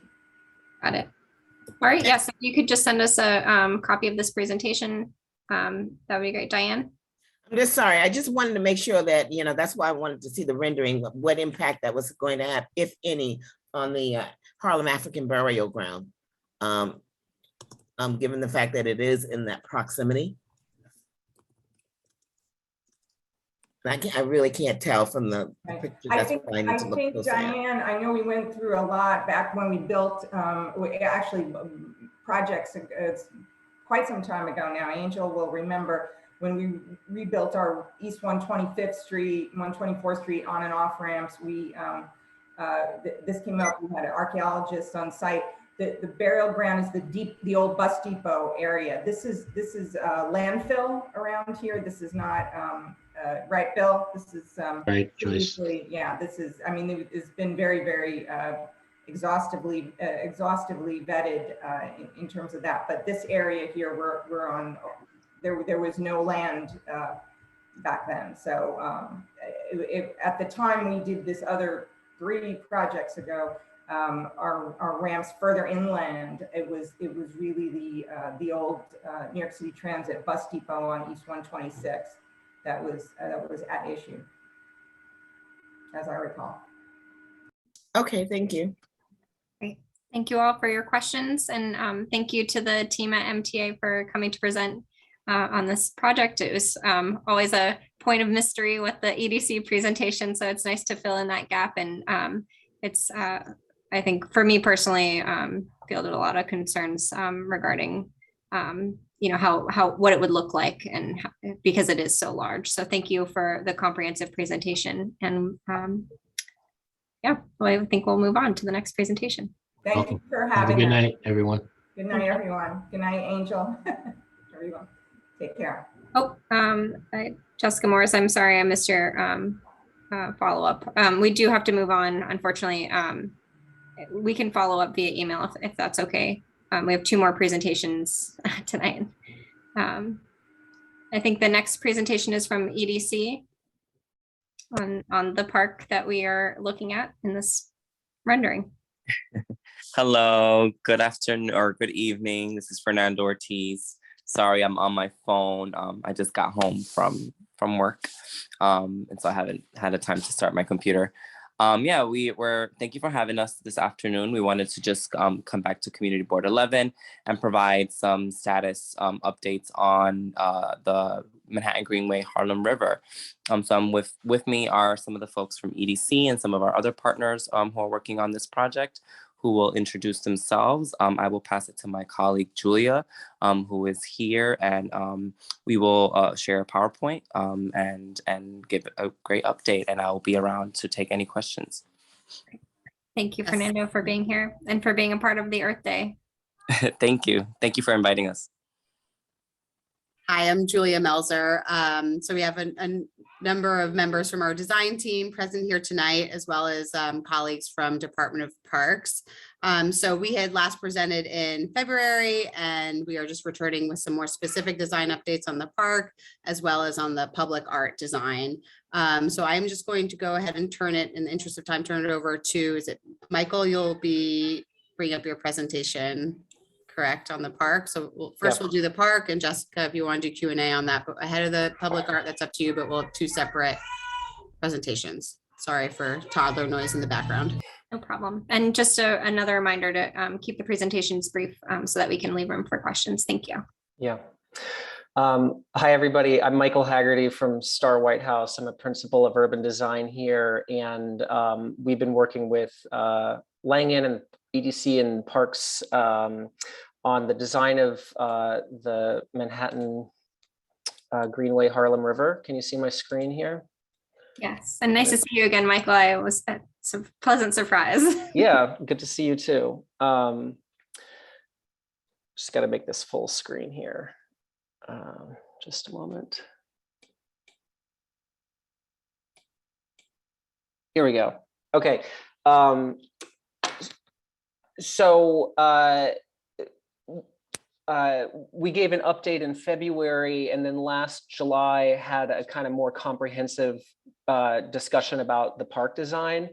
And so for the updates today, we want to walk through some of the ways that the design responded to feedback that we received last July from the community board. We had questions about pedestrian and bicycle space, the comfort station, a particular area near the Willis Avenue Bridge, the grilling area, the planting and lighting. And then we've also, as we've advanced the design, want to share some updates about some specific programmatic areas. We are currently finishing our final design documents, which will allow for the project to be bid. Construction should kick off next year, and then there's a 2-year construction period. And I think from the last presentation, everybody's understanding there's some coordination with construction of other infrastructure in the site. So for people who haven't seen the presentation before, just a little background. This site from 125th Street to 132nd Street is one of the missing links in the Manhattan Waterfront Greenway in East Harlem. The site's accessed at grade from 127th Street. And then there's several bridges that cross the site, the RFK, the Willis Avenue Bridge, and the 3rd Avenue Bridge. It's about a 7-acre site. And this project actually is being coordinated with the larger bulkhead waterfront reconstruction project that's going up to Inwood on the Harlem River. We created a concept design in 2017. Last year, we shared an update of that, the preliminary design, with this committee. And now we've developed the design and the final design, largely keeping with the concept goals of these 4 programmatic areas: an athletic lawn, the park entrance, a meadow walk, and the Harlem Grove. And then we've sort of been detailing those as we've gotten feedback. So I'm going to walk through the park south to north and kind of speak to some of those concerns and feedback that we heard before and give some programmatic updates. So this south athletic area part of the park is between the RFK Bridge and the Willis Avenue Bridge. So that ramp we were just talking about will come off of the bridge here, and this gray area is the abutment that it lands on. There's a lawn here and a fitness area under the RFK Bridge. One thing we kept in mind as we developed this fitness area is inclusivity and flexibility of use. I mean, there's been a lot of lessons over the last couple of years about fitness in urban parks. And so we've provided, or we're designing basketball courts, but also flexible use areas, which is sort of these open areas with the circles. And then there's also 8 pieces of fitness equipment. And the adult fitness equipment has been selected to provide a variety of activities, but also this second bay here are all accessible and inclusive pieces of adult fitness equipment. The blue colors were chosen to really speak to the marine environment, and this sort of high contrast of the orange and the blue is intended to kind of designate areas in this shaded area under the bridge. So then moving north, the entrance at 127th Street, I mean, this is a really important at-grade pedestrian connection to the waterfront, really the only one for about a mile in either direction, north or south to the river. So there's an entry triangle. Bicycles will also enter from the street grid into the park, and then a kind of overlook next to the river. One item of discussion about the entry that we had with you last time was about a comfort station. You know, Parks has a grant application out now seeking funding for a comfort station, and they may be able to give an update on that later. What we've done in the design is we studied the footprint of a comfort station, which actually requires quite a bit of ramping because it will need to be built above the design flood elevation. And we kind of have left a location or a footprint for that comfort station if funding is secured for that. Another question that had come up was this transitional area between the entry where you pass under the Willis Avenue Bridge and go to the south lawn. And we wanted to just provide an update on a feature that we've been focusing on. Right here, this is a historic masonry abutment for the former Willis Avenue Bridge, which was demolished when the new one was constructed. And it's this really interesting kind of long overlook stone structure next to the river. Because this is a transitional area in the park, you know, we wanted to provide a place to sit, an area of interest and activity. And so what we've been working on is a kind of seating overlook on that structure that includes ADA ramp and then an at-grade access point so that everybody can enjoy that. So now heading further north, the site becomes very narrow. This is the narrowest part of the park. And it's primarily intended as a meadow walk and a shared bike and pedestrian esplanade along the river. There's some benches here. And one thing we've really been trying to do is plant a kind of thicket plant palette along this back edge to provide a visual buffer between the esplanade and the seating areas and the Harlem River Drive, which is right there. So here's a view of what that will look like, and you can see the one of the seating areas here on the left. So now on the north is the most programmatically active area of the park. There's another large lawn, but then also 4 features. Public artwork that the artist Edo Otadingbe is going to talk about in a few minutes. A cove, an overlook cove, a playground, and a barbecue area. So the artwork conceptually and kind of this performance space that surrounds the artwork is something we talked about with you last year. You know, we have been refining this design, really thinking about inclusivity in terms of the seating, given thought to creating a kind of amphitheater here and a real flexible space for interaction with this artwork, whether it's just kind of casual appreciation or more organized performances and events that might happen. The cove, as I think you learned last February, is part of a requirement for DEC. We've really tried to take advantage of the cove, its location and geometry, to create a really special place here with a view of the river and create a relationship between the lawn and this cove. And then here's a view of the bicycle path here, which is a separated bicycle path in the north part of the park, as well as in the south part of the park. And again, you can see here some of the ideas about creating a thicket and a landscape buffer between the bike path and the Harlem River Drive, which is just on the other side. So then lastly, the playground and the grilling area are in the north end of the park. This is where the park connects to the existing Harlem River Park, which goes on to the north. The playground equipment, no update or change here. Just wanted to highlight again the different kinds of equipment that we're specifying for the playground. There's 2 age areas for the playground, 5 to 12-year-olds on this side and this crab trap equipment, and then 2 to 5-year-olds on the north side in this Hedra Scout play equipment. So in the grilling area, we did have some discussion about, the size and number of grills and picnic tables. So we increased the barbecue area to 2,700 square feet. We added 2 grills and 2 picnic tables. So there's a total of 6 grills and 6 picnic tables.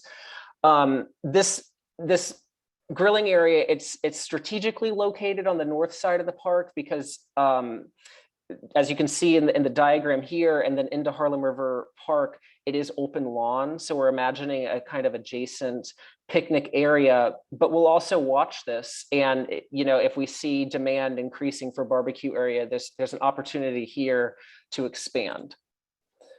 So then just to wrap up with some more specific aspects of what was asked about before. First, the separation of pedestrians and cyclists. So the orange here shows where the bicycle lane is separated from the pedestrian esplanade. And then the thin black line shows where there's a shared path between pedestrians and bicycles. We've tried our best to create as much separation as possible. It's really the narrowness of the site in the middle, as you can see, that kind of constrains the design where it needs to be shared.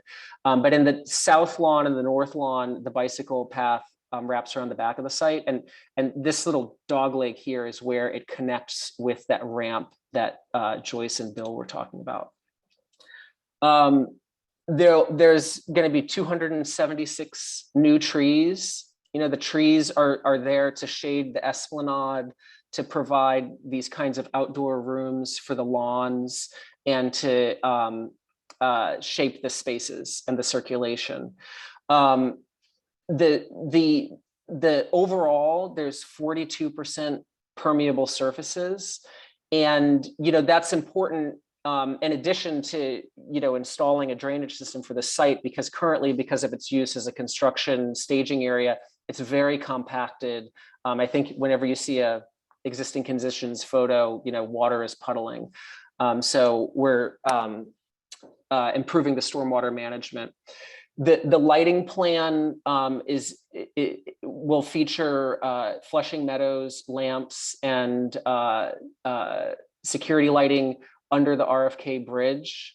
And the lighting plan is done in coordination with DOT, who maintains the lights. And the spacing of these lights and their location meet the DOT criteria for foot candles for security lighting for public spaces. So that's what we have for our update. I think just this last view shows a little bit about the connection to the neighborhood and really the ambition of this park to connect the neighborhood to the waterfront. Thank you. And Jessica, we will have a presentation on the public art piece as well. So if you want to do questions on open space first, before that, I defer to you. Okay, something weird is happening with my video, but I'll send it over to Malik and then Michelle. Go ahead, Michelle. Ladies first. Why, thank you, Malik. I do have a few questions, and I really thank you for your presentation. And also, I do thank you for looking at and researching some of our questions and trying to put in alternate, making the changes pertaining to what we had noticed that was needed. I do want to ask if that I saw that you did put the footprint for the comfort station, and I appreciate that you did put that. However, I'd like to find out, you kept saying about that it would need funding for the comfort station. How much funding would need to be raised to implement that?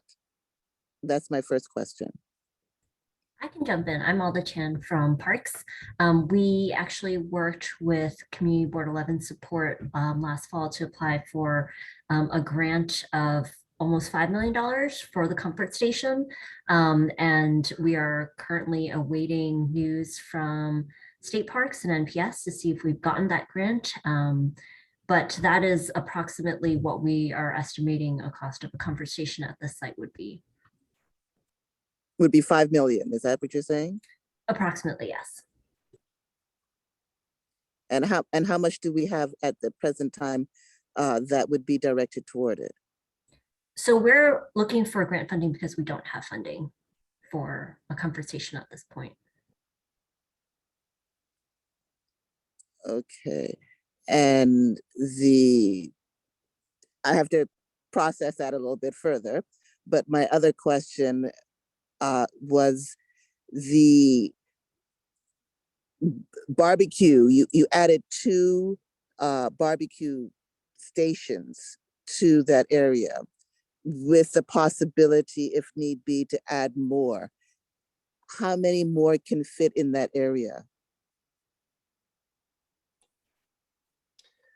Yeah, that's a good question.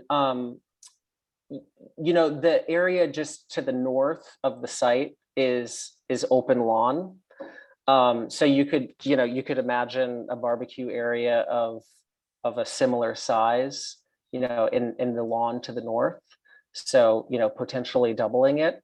But I think as we've discussed it, it's something to monitor to see what the use and the demand turns out to be. I mean, I think we heard that grilling is really popular in this part of the city, and we tried to balance the passive spaces and the lawns with the active spaces, and located the barbecue area in the north there, because there is that potential to expand.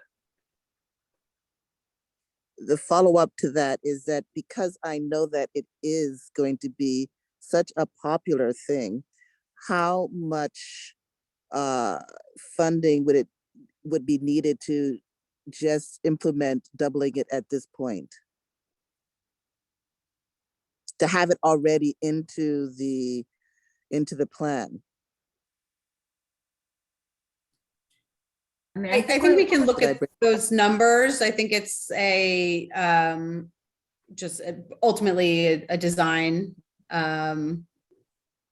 decision to be made, and in consultation with you, our stakeholders, as well as parks, who will have jurisdiction of the site. Okay, and then my last question. I know that it is very, very hard to have, and I thank you for making a bike, a portion that only has for bikes and a portion that only has for pedestrians. And I know it is so narrow in some places, and it would be very hard to do. But is it possible, even with signage, to say, well, this is an area where you'll have to dismount your bike and then mount it after the narrow part it's just going to be so narrow that it would, I think it would still be dangerous to have a multi-use area where people can get hurt, that not at the same speed as people that are on bikes or on any other type of motorized vehicle. Yeah, I have one appendix slide here that I can share with you. So one thing that we're doing and a strategy that's been used in other areas of the East River waterfront is to differentiate the pedestrian and the bicycle space through the paver color. So you can see here in the lower level here, these two different, the light is the sort of pedestrian space and the dark is the bicycle path where it's shared. And so this is a paving pattern that we're designing for the full length of the esplanade, wherever there is that shared path. We're also designing a signage, a bicycle waterfront greenway signage system for the park. Like speaking to the earlier question, when you get off of the ramp from the RFK bridge, there'll be a sign that directs you to the bicycle path there. So I think that's something that we should look at is, you know, signage that suggests dismounting, slowing down, etc. And then, you know, there's the park's rules for cyclists, you know, to follow on the shared paths. Thank you. Those are my 3 questions. I appreciate your answering them. Thank you. Thank you, Michelle. And Michelle, you and I can connect offline to talk about the grant application because Angel and I work together with Parks to get that submitted. So I can help fill in the gaps as needed at offline. Malik? Hello, thank you for your presentation. My question is for when y'all was looking at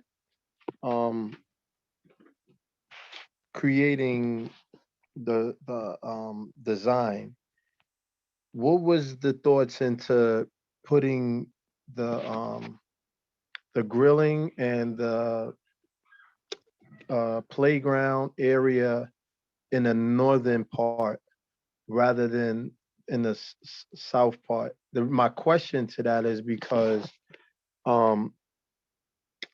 where would be the entry level, or how would they get there?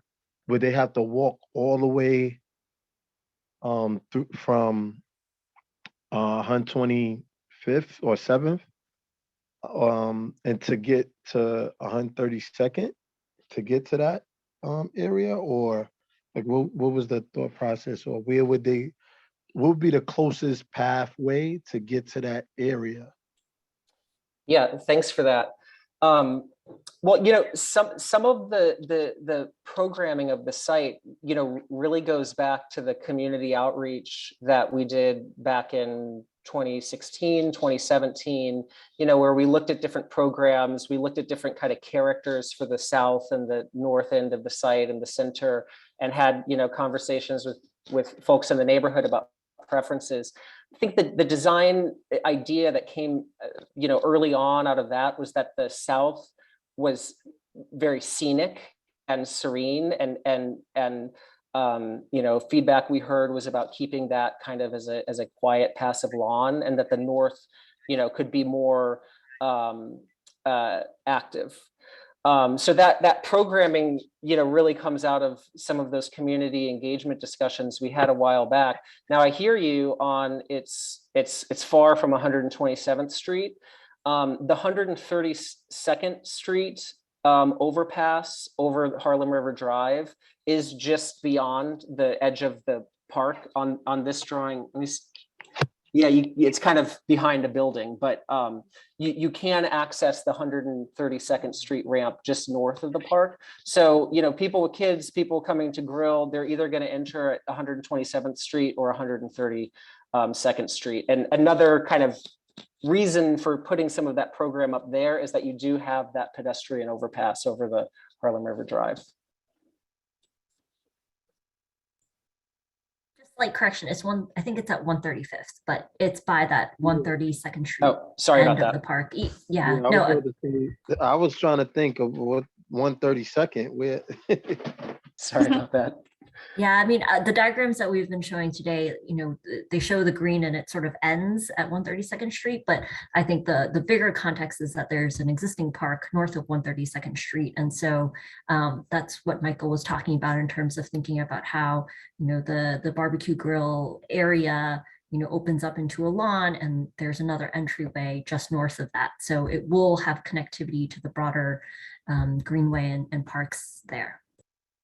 If I could also add the Abraham Lincoln Park on 135th and 5th Avenue was just recently reconstructed, and the pool is almost ready to open this summer. The comfort station was reconstructed, and it's about a little over a quarter mile from that park over the 135th Street entrance ramp to around the barbecue area and the playground, the proposed playground barbecue. So there would be a bathroom within about a 5 to 8 minute walk. Thank you, Malik. Diane? So don't get me started about the bathroom, but being located on 135th Street, Ricardo, because I'm very much familiar where that bathroom is and in comparison to where this place is going to be. And clearly there is a need for a bathroom, a comfort station. I mean, Michael, to use your word problematic, in my opinion, the entire design is problematic without that comfort station.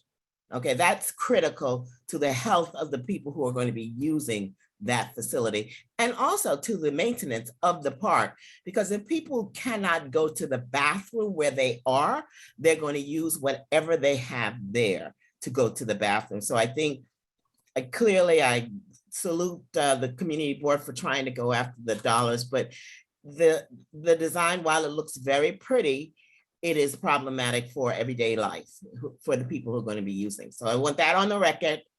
Okay. Ricardo, I am very familiar. I live in the Riverton, so I know about that ramp that currently goes onto the Harlem River Park walk, okay? The lawn, I'm kind of confused, Michael, when you're saying the lawn. There is no lawn currently between 132nd Street and 135th Street. It's kind of like sand. Is that where you're talking about? Because this design ends at 132nd Street, correct? Yeah. So are there plans to put a lawn there between 132nd and 135th? Because right now it's sand. So this project would build, the end result would be a seamless park from the area that is currently construction staging to the existing park. I hear you, Alder, but the existing park literally starts on 134th Street, somewhere around there. And as we all know, it goes under the bridge for the MTA. Is that MTA? Connection there. So that's MTA property. And then you get into the area that Tucson had built or was responsible for. Am I correct? So it's not really end to end yet. My understanding is that our design is, and EDC can jump in, the design and the construction of this, it will meet the existing fence line where there is an existing park and there's some grassy area and trees.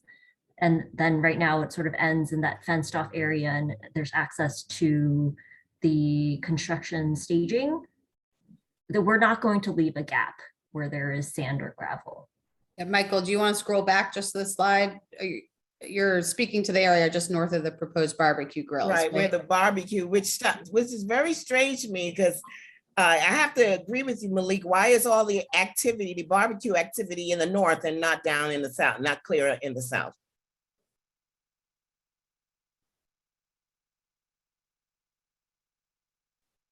See, where you're showing me right now, it ends on 132nd Street.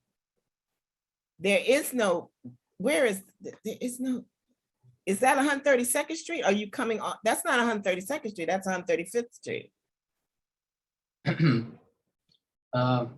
it's 132nd. Yeah. That's 132nd Street. The ramp starts at 135th, but then it comes down, and when it lands in the park, you get you're further south than when you started in 135th Street. Oh, We will make it completely intact and there will not be any, sandy or gravel. Where is the MTA bridge? It is, I think it's the one Railroad, where's the railroad? right to the right of the white. Right, well, there's not much park to the south of this, to the left of this. I mean, this is me from having lived there and walked over there when I did walk over there. I don't see that much of a patch of green. Now, I could be wrong, but yeah, I hear what you're saying. Just want to make sure that that Yeah, happens. we appreciate, we were walking there recently. I understand what you're saying, and we'll certainly take that comment and review with Parks in terms of that seamless transition and, what, and it's just part of our staging and all of that, making sure that we're, replacing everything in kind for that seamless transition. So certainly noted. Thank you, Diane, for your comments and questions. And I just, You know I have more, but I'm gonna let it go. No, Diane, don't let it go. Jessica, Madam Chair, this is very important to the people who are currently live up there between 130th Street and 135th Street. Right. Which is why they're back here. Yep. Yeah, it's right in our backyard. And I honestly, even though I'm listening and hearing that there was community input, I am willing to bet about $1,000 that this community does not know what's coming. This community above 130th Street, and rarely did they participate in this. So being that I'm on this committee, I just want to bring it to the attention of the committee, and the comfort station we all know about, but the other issue is the activity around the barbecue activity, which maybe or maybe not is something that they want, maybe. And I can't imagine you putting in so many of them in that little area. I mean, we all see people when they barbecue, smoke is flying everywhere. So I don't know how comfortable that's going to be if people want to have a little party, I do see more of that. Birthday parties, children parties, I do see more of that. So I just wanted to put that on the record about the issue of the community above 130th Street. I don't think they participated as much. And we can talk offline about that later on as to how to get them aware of what's coming. Thank you, Diane, and agree that more attention should be paid to the northern part of our district. And I appreciate your comments, and I think they're being heard. So I want to keep these comments and questions brief. We still have the art portion of this project to present quickly before we move on to our next presentation. Connie and then Jennifer. I'll just very quickly say I was at every one of those visioning sessions, as you know, a few other people. I personally was sending email blasts to a large amount of people who live north of 125th Street, sending it to the Harlem Neighborhood Block Association, begging people to come out to those meetings. They didn't show up. So in all fairness to the presenters, they're listening to the people who did show up. Thank you, Connie. Jennifer? So thanks. I just wanted to go on the record as the Conservancy for the Waterfront, from 60th to East Harlem. And we have a decade now, our organization, of experience dealing with crumbling and reconstructed waterfronts. So I want to reiterate a few things that Diane said. The bathroom is key. Like having a bathroom, it doesn't matter the distance. People having to cross over to not being on the Esplanade or not being on the waterfront is extremely significant. We do a lot of events and deal with a lot of people on the waterfront. So in this multi-million-dollar project, take some of the money, fiddle it around. There's got to be a way to make this work. We've put it in, to try to get some federal funding actually for it, talking to SBF's office and making this an infrastructure issue. So I really can't say enough that no matter if it's 0.1 mile away to a bathroom, it is it's the mental thing of if you have a child and you're now going to have to go over back into the city essentially to go to the bathroom. It's negligent not to put a bathroom there. I mean, it's just negligent. You can have a birthday parties and barbecues. I can't say it strongly enough. Also, we didn't hear anything, and I know it's not part of the capital plan, but it should be, and it should be spoken about, maintaining all of this new infrastructure. Like, is there a new place for a parks, you know, kind of a parks hub? I forget what they call it. So that they'll have all of the proper vehicles to come out and clean this and to maintain the landscaping. We have experience down on 60th Street where parks completed a multi-million-dollar, decades-long, very small project and basically forgot to hook up the water. That was the water infrastructure that was put in. So our entire lawn, all the landscaping there, multi-million-dollar project died because they forgot to do the final water hookup, and you know, there are not enough people to maintain it. I mean, this is really something that needs to be spoken about. And I may have missed this because I was at another meeting for part of this. But what about security cameras? This is a main issue. We're redoing further south a very large, comparably area of the Esplanade in the 60s. And basically security cameras, we had a ribbon cutting for one security camera to go in. We had it back in 2018, and that security camera is still not there. There's crime on the Esplanade, whether it's north or south, and this should be part of this initial installation, really important. Another extremely major thing is, as you're building it, this has to be put onto the 311 and 911 system. We are not, the Esplanade all the way from East Harlem down into the 60s is not on 311 and 911. So when you call, they have no idea where you're talking about. And it's really, really an enormous problem. And if you don't put it on the system, and we've been trying for about 8 years now, even going down to One Police Plaza to get the Esplanade put on the 311 and 911 systems, and it's still not there. And we've been dealing with this in the southern part. So it's really, really important that this be considered part of like the infrastructure and the build-in.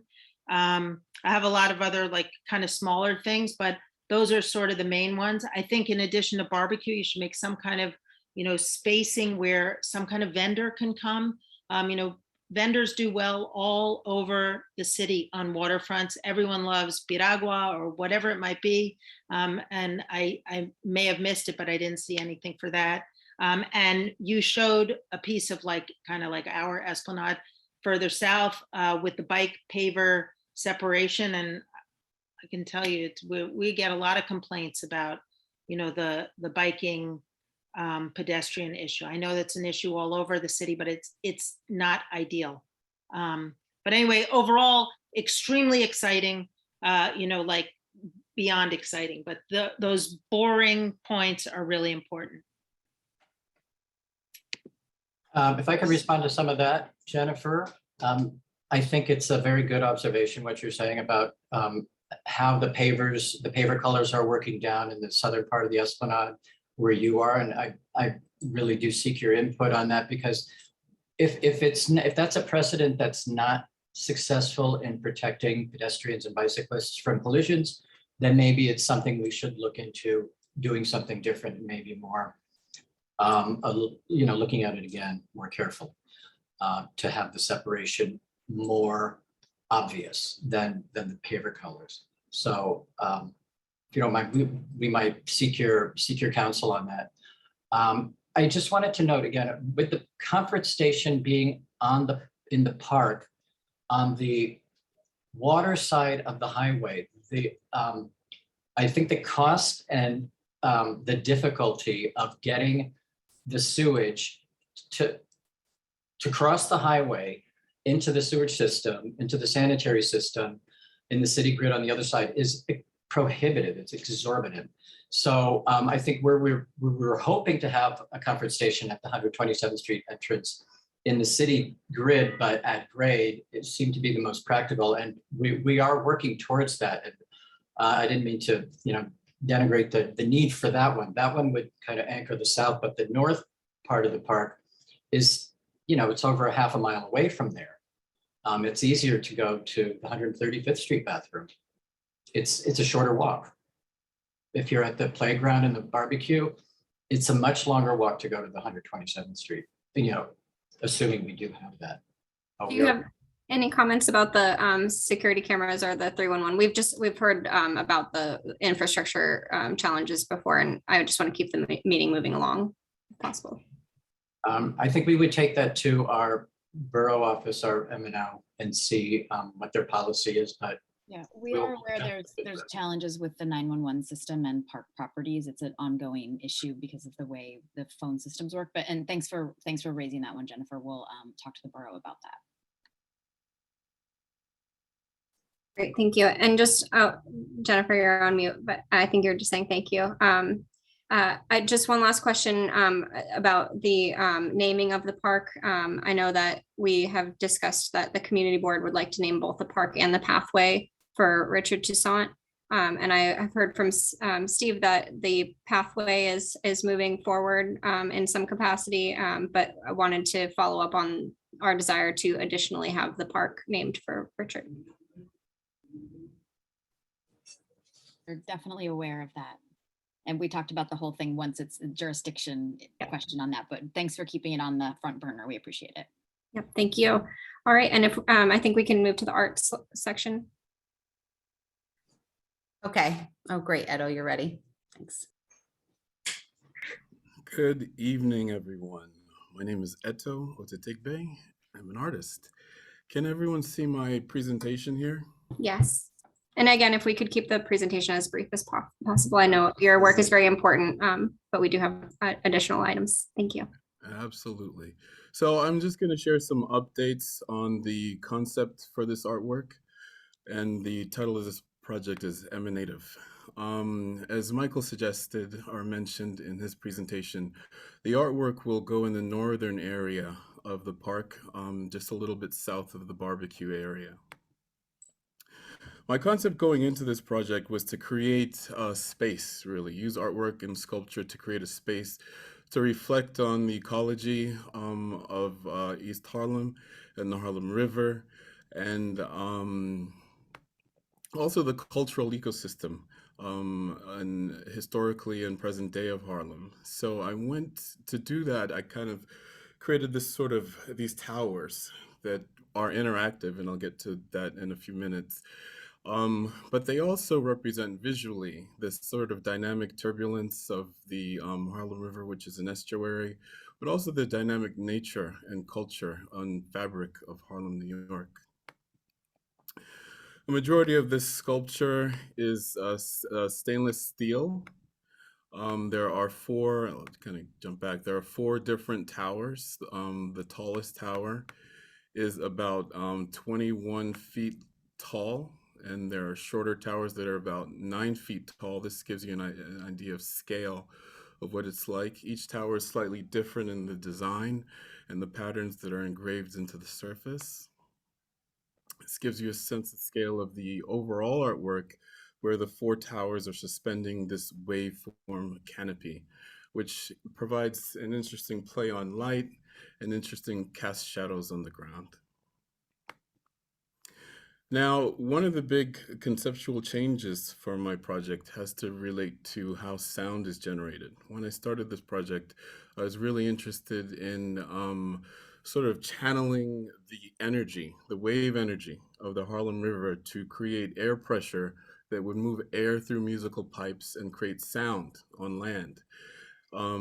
This type of instrument has been deployed at a few places around the world, including Zadar, Croatia, Blackpool in the UK, and San Francisco. So I started doing some research to see, assess feasibility of whether this kind of instrument could be deployed in Harlem. And after some tests, I found out that this was not the best site for this kind of interactive sculpture. The periodic waves of the Harlem River, the way it kind of fills and drains, is more of a kind of consistent kind of pendulum and not one that produces wave energy that could drive air pressure through pipes on a consistent basis throughout the day to create enough meaningful music. You would have to sort of arrive at the park at a very sweet spot in time to hear music as a result of the oscillation of the waves. So in parallel to this process, I'm working with a sound designer who's selecting the different notes for the sculpture. And we had a project at the Guggenheim Museum in October of 2021, where we were able to use organ pipes to create an interactive sound sculpture. For this particular project, we used pneumatic foot pedals that were kind of blowing compressed air into organ pipes. And we found this to be a really rewarding experience because we got a chance to see folks just play with musical instruments that they had never encountered before. And we loved the improvisation, we loved the playfulness, and sort of in parallel to that going on and understanding the kind of dynamics of the Harlem River, I've decided to transform the way sound is generated. So it's not a full transformation of the concept, but just the way sound is generated will not be sort of a passive monitoring of the wave energy. It will be an active, human interactive element. So within two of the towers, there will be spinning wheels, and these spinning wheels will drive a piston or bellows kind of pump that can compress air and force air out of organ pipes. The organ pipes can be tuned to different notes. Here's an example of the type of pipe that will be deployed. It's a custom pipe for this project that's 3D printed. And when you connect it to a longer tube, you get sound. Now, what would that look like in the sculpture? It would look something like this. A series of wheels at different heights. On one of the lower heights would be at a height that's ADA accessible. So I've done some studies into that, and somewhere around 33 inches would be an optimal height for ADA accessibility, and the wheels would go up. The wheels protrude slightly through the surface of the towers to allow you to sort of grab the edges and turn the wheels. When you turn the wheels, this bellows pumps air out of the organ pipe. So just here's a proof of concept I made in my studio.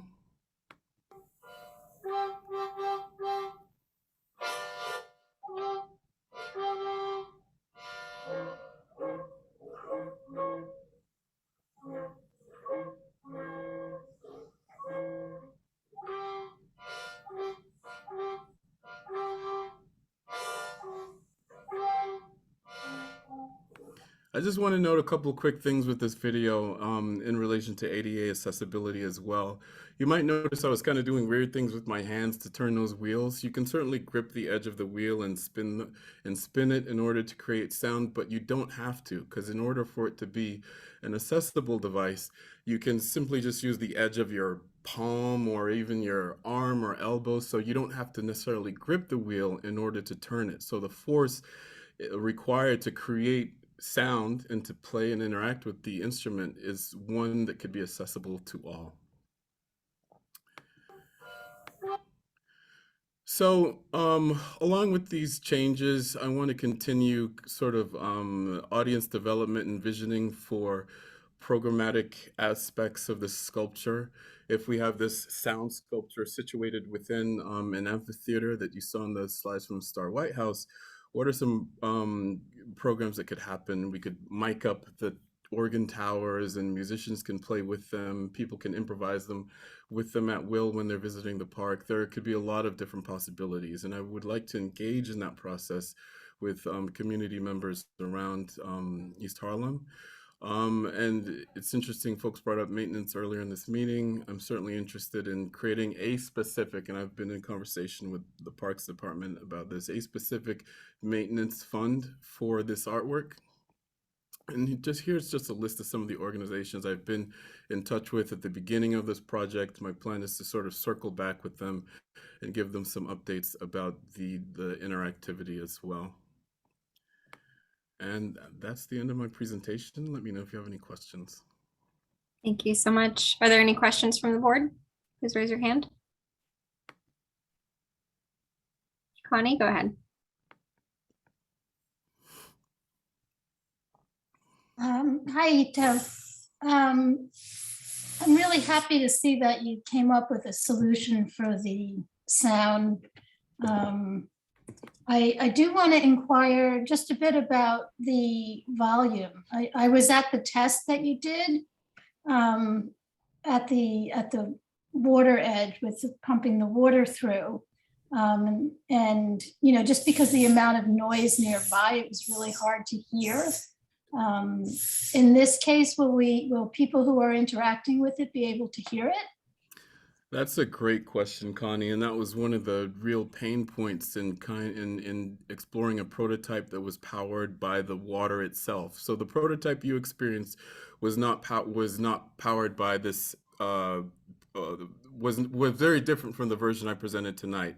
I was looking for a passive system that would be powered by the wave energy of the ocean, and I was doing some of the pressurizing myself.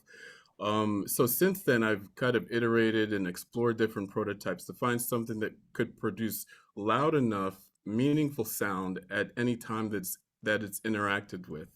So, and that's what's happening with these bellows pumps now. The volume of air, I liken it to a human being's lungs at fullest capacity blowing out of, you know, the actual organ pipe that I had. So I've been able to kind of compare that sound to the ambient sound, which is about 80 decibels of traffic on the Harlem River Drive. And it is within the area, that amphitheater area where the sculpture will be situated. It's a significant enough sound to be meaningful. I could certainly go on site with a prototype and do another test and do a field recording if folks need to hear something like that as well.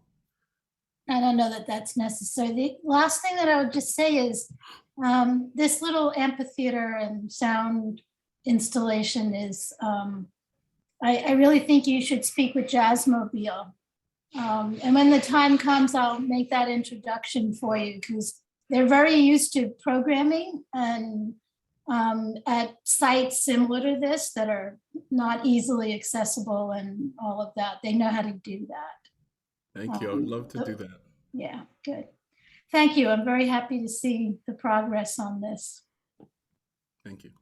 Thank you, Connie. And then I just want to recognize Sharon Pope Marshall, who voiced in the chat that she would like to ask a question. No, I just wanted, thank you very much. And my apologies. I had trouble previously when I tried to raise my hand and ask a question. You would think that 2 years after Zoom. Sharon, I just wanted to encourage you to ask your question because we have a lot to talk about after this.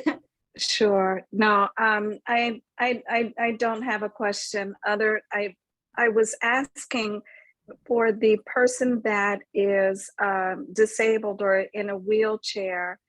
What is there a way for them to interact? Absolutely. With so I'm gonna jump to this slide here. These wheels, which are in the tower here, are set at different heights. So I've looked at ADA specifications for front and side reach, and these wheels correspond to those specifications. So someone who is in a wheelchair can reach from the front or from the side. There aren't any protrusions that would obstruct them from spinning a wheel. The force required to spin a wheel is quite low. I think there's a 5-pound maximum force for something like this. And the force is less than that. So someone in a wheelchair who may not have the kind of manual dexterity that some other people may have will be able to activate this instrument. Thank you so much. Thank you. Thank you, Jessica. No problem. And just one final point. I know that these presentations haven't touched on the 107th Street pier. Is there any update on that process before we move on to the next presentation? Our project team isn't here for that tonight. Apologies, I didn't know that was on the agenda, but the RFP to select a design consultant is underway. I believe they're close to awarding that. So I believe that design contract should be beginning in the next couple months. Okay, great. And when would be a good time for you all to come back to just present about that specifically, do you think, based on that process? This is Sarah. I don't want to give a month, but summer, I think Okay. just to say like, yes, we're starting. We won't have a design yet, but just that we'll be kicking off. So, but yeah, happy to come and share some thoughts. Great, we'll follow up. Thank you so much, Ido and Michael, for your great presentations, Sarah, Alda, and all of the wonderful people on this call who've stuck around for presenting. Thank you for coming to the Earth Day presentation conference and giving a presentation there as well. We really appreciate you being here and listening to our concerns and making adjustments where possible. And we look forward to continuing to see this progress. Thank you. Thanks for having us. Thank you. so much. Appreciate you guys. Bye-bye. All right, our final presentation is from Parks. And just to clarify before you begin, what sort of letter of you're seeking from our committee and when you need it by? Hi, this is Marlisa Wise from Parks, and we were seeking a letter of support for the project to accompany an application to the Public Design Commission. We did see the email earlier that you would typically maybe bring this to the full board or back to the committee the following month, and that's fine and can work with our schedule. Perfect. Thank you for working with us on that. No problem. All right, so shifting gears a bit from the really large scale park project that we were just looking at, tonight we're presenting the reconstruction of a comfort station at the PS 155 playground in East Harlem. So this is the reconstruction of an existing comfort station that's being done in coordination with the reconstruction of the playground. So I think you've all seen the playground design, and we wanted to make sure that we brought the comfort station project to you too as part of that. So Danya, if you don't mind moving to the next slide. The goals are to bring the comfort station into ADA compliance and make it fully accessible for everyone who goes to the playground, to upgrade the existing finishes, fixtures, and equipment, reconstruct the existing roof, and enhance the overall amenities for the site. We want to make sure that when this new playground is ready, there's a new comfort station that's fully accessible and up to current code. Going to the next slide. So here's the location of PS 155 in East Harlem. So this is, of course, adjacent to the school and used heavily by the school during the day and the surrounding residential area in the afternoons. Next. So this is in a flood hazard zone. Next. The area is primarily residential. There is the school directly adjacent, as we mentioned, but the rest of the area is multifamily, 1 and 2 family residential.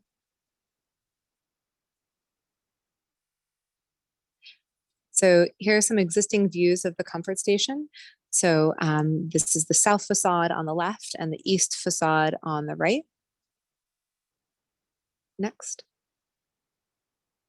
The west facade on the left and the north facade on the right. So you can see currently the building is in poor condition. There are no windows. The roof is in poor condition. The entrances are not ADA accessible. And these are all issues with the building that we're working to remedy. Next slide. The interior of the comfort station is both dated and the layout is not ADA accessible. So we'll be removing all of the interior finishes and fixtures and redesigning the layouts for full accessibility. Next. This is the interior mechanical room. We'll be removing all the plumbing and electrical systems and completely replacing plumbing and electrical and mechanical systems for the building. So this is a plan showing everything that's to be removed. As I mentioned, we're removing the existing doors and slightly widening the openings for ADA accessibility. We'll be removing interior finishes and fixtures. We'll be opening windows into both bathrooms and 2 into the mechanical room. So this will bring natural light and also more visibility and a sense of greater security for users of the bathroom. We'll be reconstructing the existing roof and adding insulation to bring it up to energy code. As I mentioned earlier, since this playground is being redesigned and reconstructed in a separate contract, the existing ramp outside the mechanical room that's noted there towards the bottom of the slide will be removed and rebuilt in that contract. But we just wanted to show it so that that's kind of clear that it's being coordinated with the surrounding grade. And next. So here you can see the proposed plan. So bringing the interior layouts of the men's and women's bathrooms into AADA accessibility, and also providing a baby changing station in both the men's and women's bathrooms.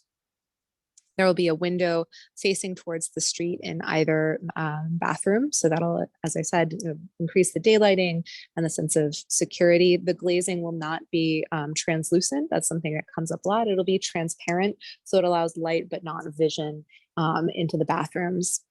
We'll be removing all of the paint on the facade, doing some selective replacement and reconstruction of the bricks, and then cleaning and sealing them with a protective coating to prevent graffiti.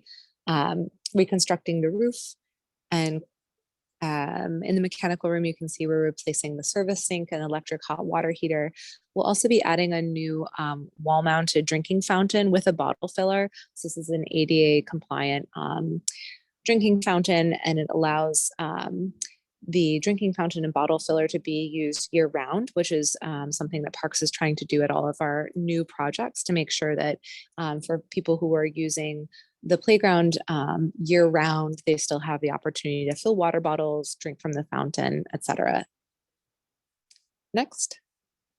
So here's some examples of the exterior finishes, fixtures, and materials. So our typical black doors and frames, the steel windows. We're adding exterior security lighting on all sides of the comfort station to make sure that it's illuminated in the early and late hours of the day, with security screens over the translucent windows. Next. And some examples of the interior finishes, so new floor tiles, wall tiles, interior lighting, and our standard ADA accessible toilets. Next. On the far left, you can see the new park standard drinking fountain with the bottle filler that can be used year round, the baby changing table, the toilet partitions, hand dryers, and mirrors. And I believe that, oh, yeah, one last slide. Thanks. So here we're showing the comfort station reconstruction in context with both the existing conditions on the left and with the proposed reconstruction of the playground. So this shows how our comfort station reconstruction will sit within the larger playground once that project is complete. And so our construction access will just be through one gate. The new playground layout will have two entrances and exits, which will allow for our project to be done without closing the surrounding playground. And we just wanted to make sure that was really clear in this presentation. We are not going to be creating any barrier to use of the new playground while the comfort station is being reconstructed. As is typical for our comfort station reconstructions, we'll be just having a construction fence about 10 to 15 feet offset from the comfort station so that the park and playground can be fully enjoyed and used during our period of construction. And I believe that's everything. We can take any questions. Great. Thank you so much, Marlisa. And it's evident by the photos what a transformation this will be and how deeply needed it is. So thank you so much to your team. Are there any questions from the board? Michelle? Thank you for your presentation, and I'm very glad that the comfort station is being renovated as well as the playground remaining open. That is extremely important, especially with summer coming up.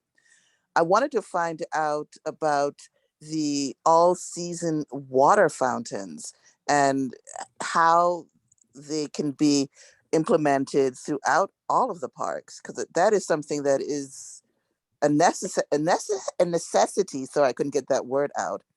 And is it a hard thing to implement throughout all of the parks?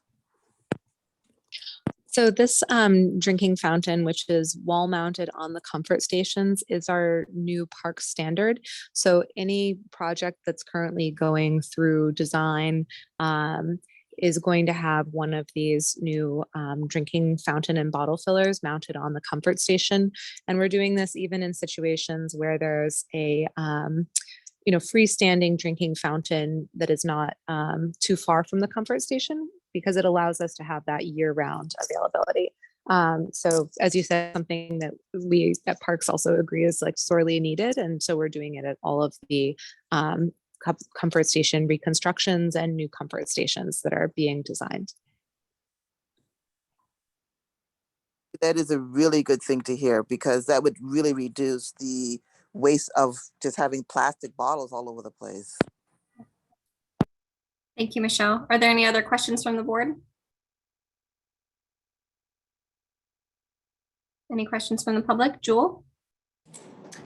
Yes. They showed, thank you for the presentation, number one, but you showed a picture of signage, and I just want to have you all be mindful of gender neutral signage in terms of this construction. Yep. So in addition to the signage that was shown on the slide, and Donnie, I don't know if you want to click forward to that just so folks can see the image of what we're speaking about. Yeah. So in addition to the signage, which shows a sort of gender figure, an ADA accessibility sign, and the baby changing sign, Parks has a standard sign that goes next to that, which perhaps we should include in future presentations to avoid confusion, that points out that people should feel free to use the bathroom that aligns with their gender expression and identity. And that's something that's actually mandated by New York City's local law, Human Rights Commission. So we do that at all of our stations, and that will be on this building as well. Thank you very much. So that is my mistake for not including that.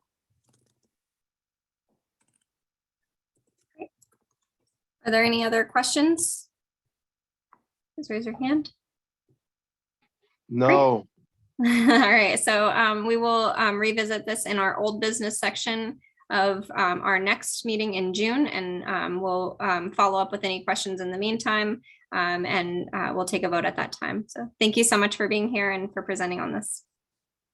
Thank you, everyone. We appreciate your time. Great, thank you. All right, Angel, if you could reshare your screen. Part of the agenda, I know we're very over on time, so we had intended to discuss CB11 sanitation garages again. We took that off the agenda for today and to keep us under time, and we'll be inviting Department of Sanitation to our June meeting. And in preparation for that, building off of the March 2021 sanitation budget resolution, I will share a draft with the committee for comment ahead of that meeting, so we can be prepared in our discussion and ready to vote so that we can move forward in action.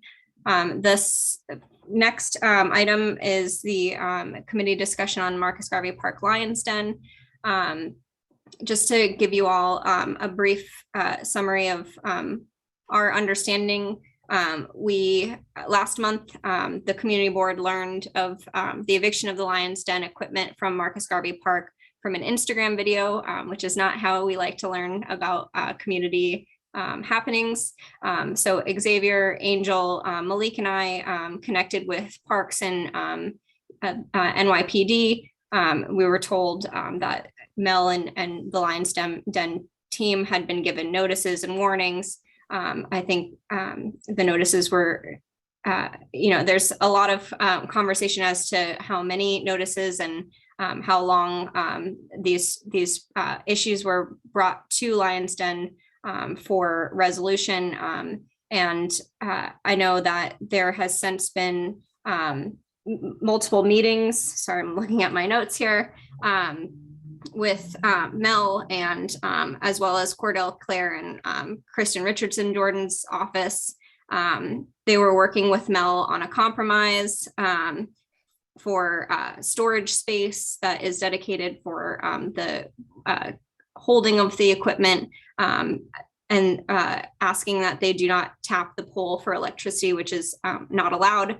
So they're looking at providing a generator for them to use, and that the workout area needs to be open to everyone. The issue mainly was that there are no allowed erected structures in the park, and that by 10 p.m. all of the equipment will need to go in storage. And they're looking at offering a special permit for $25 a month to Mel to continue to use this space. So I think it started out as a not so great conversation. I did speak with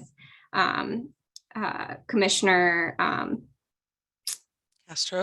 Castro, thank you. It's late. It's It late, is Jessica. Commissioner Castro, and me. And Jana, yes, thank you, Jana, for connecting me with Commissioner Castro, who I spoke with on the phone and relayed our concerns that we would like to be included in these sort of events before they happen, while they're happening, and after they're happening. And I think that message was heard loud and clear. And I think that it was a little bit of an oversight, but I think moving forward, there's an understanding that, community boards should be involved in these sorts of situations, so that we're not surprised and that we can relay community concerns as we are intended to do.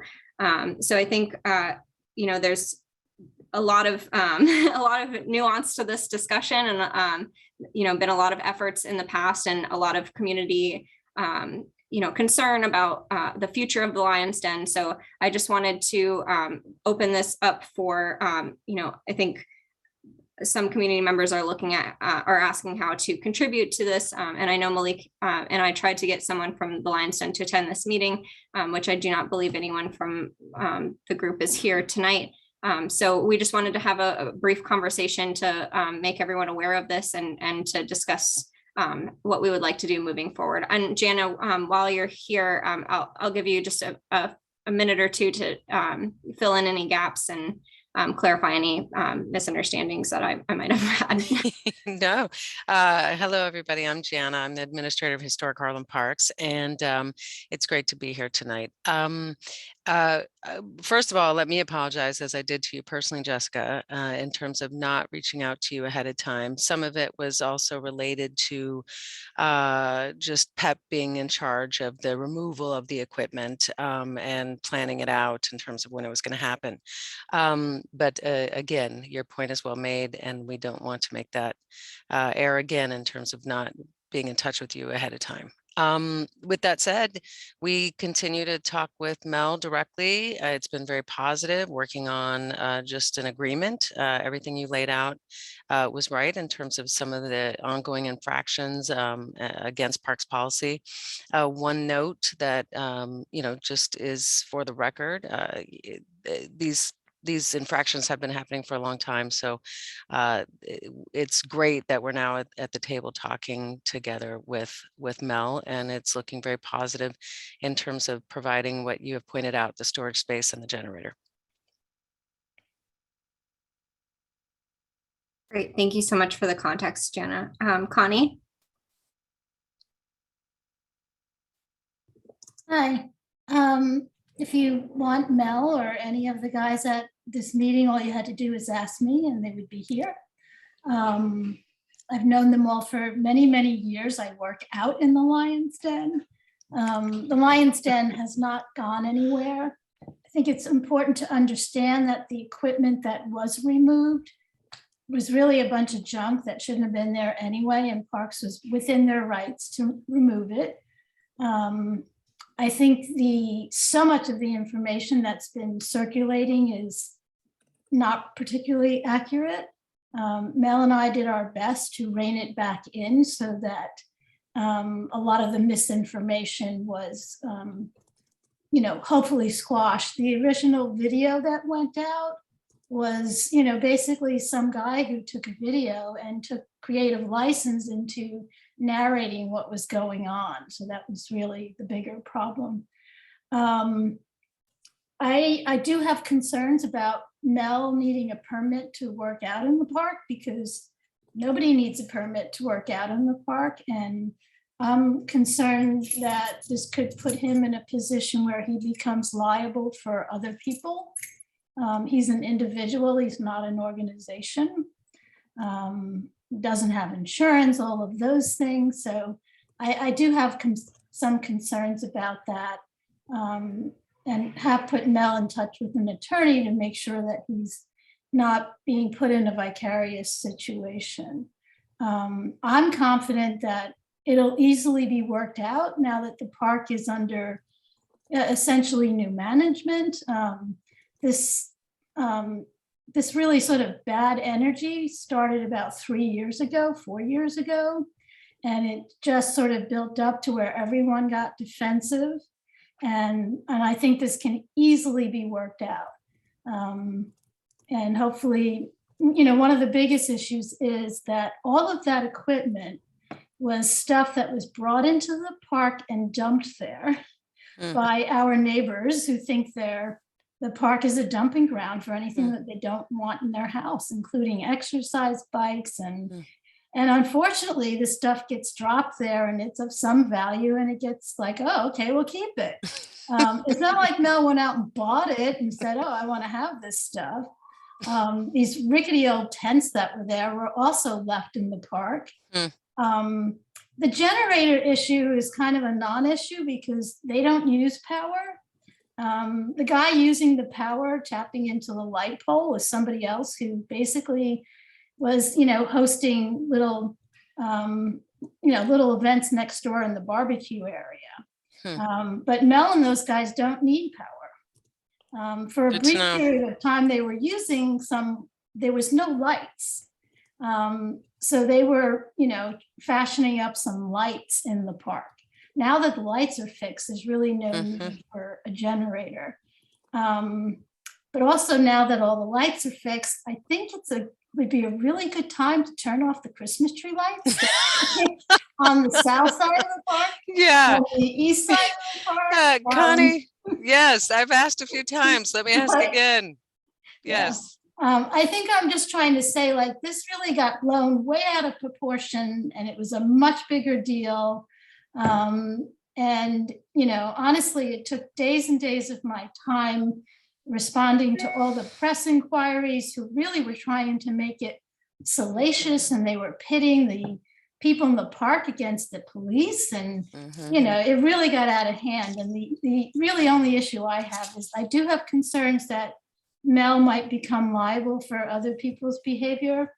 And I don't want to see situations where the PEP officers or any parks employee is calling 911 on people in the park, because that's a little bit dangerous as far as I'm concerned. So Jana, you and I are on the same page about this. And just so Jessica and Angel and everyone knows, this whole incident was blown way out of proportion. Connie, I really appreciate your historical perspective and also knowing that you are close with Mel. And as you know, in the beginning of my tenure a year and a half ago, I had some really good conversations with him, and we want him in the park. So we are working this out. And I think that to your point, I'll carry that forward related to the permit issue, but I think it's also at a point within parks where they're probably aware of that, and our legal team's probably working through that too. Good. Okay. And if you need more information, or if you need to talk to Mel or anyone, I can always get them on the phone. Sounds good. Thank you. Okay. And I'll put in another request on the Christmas tree. Thank you, Connie. I'll go to Malik and then Diane. I defer. Go ahead, Diane.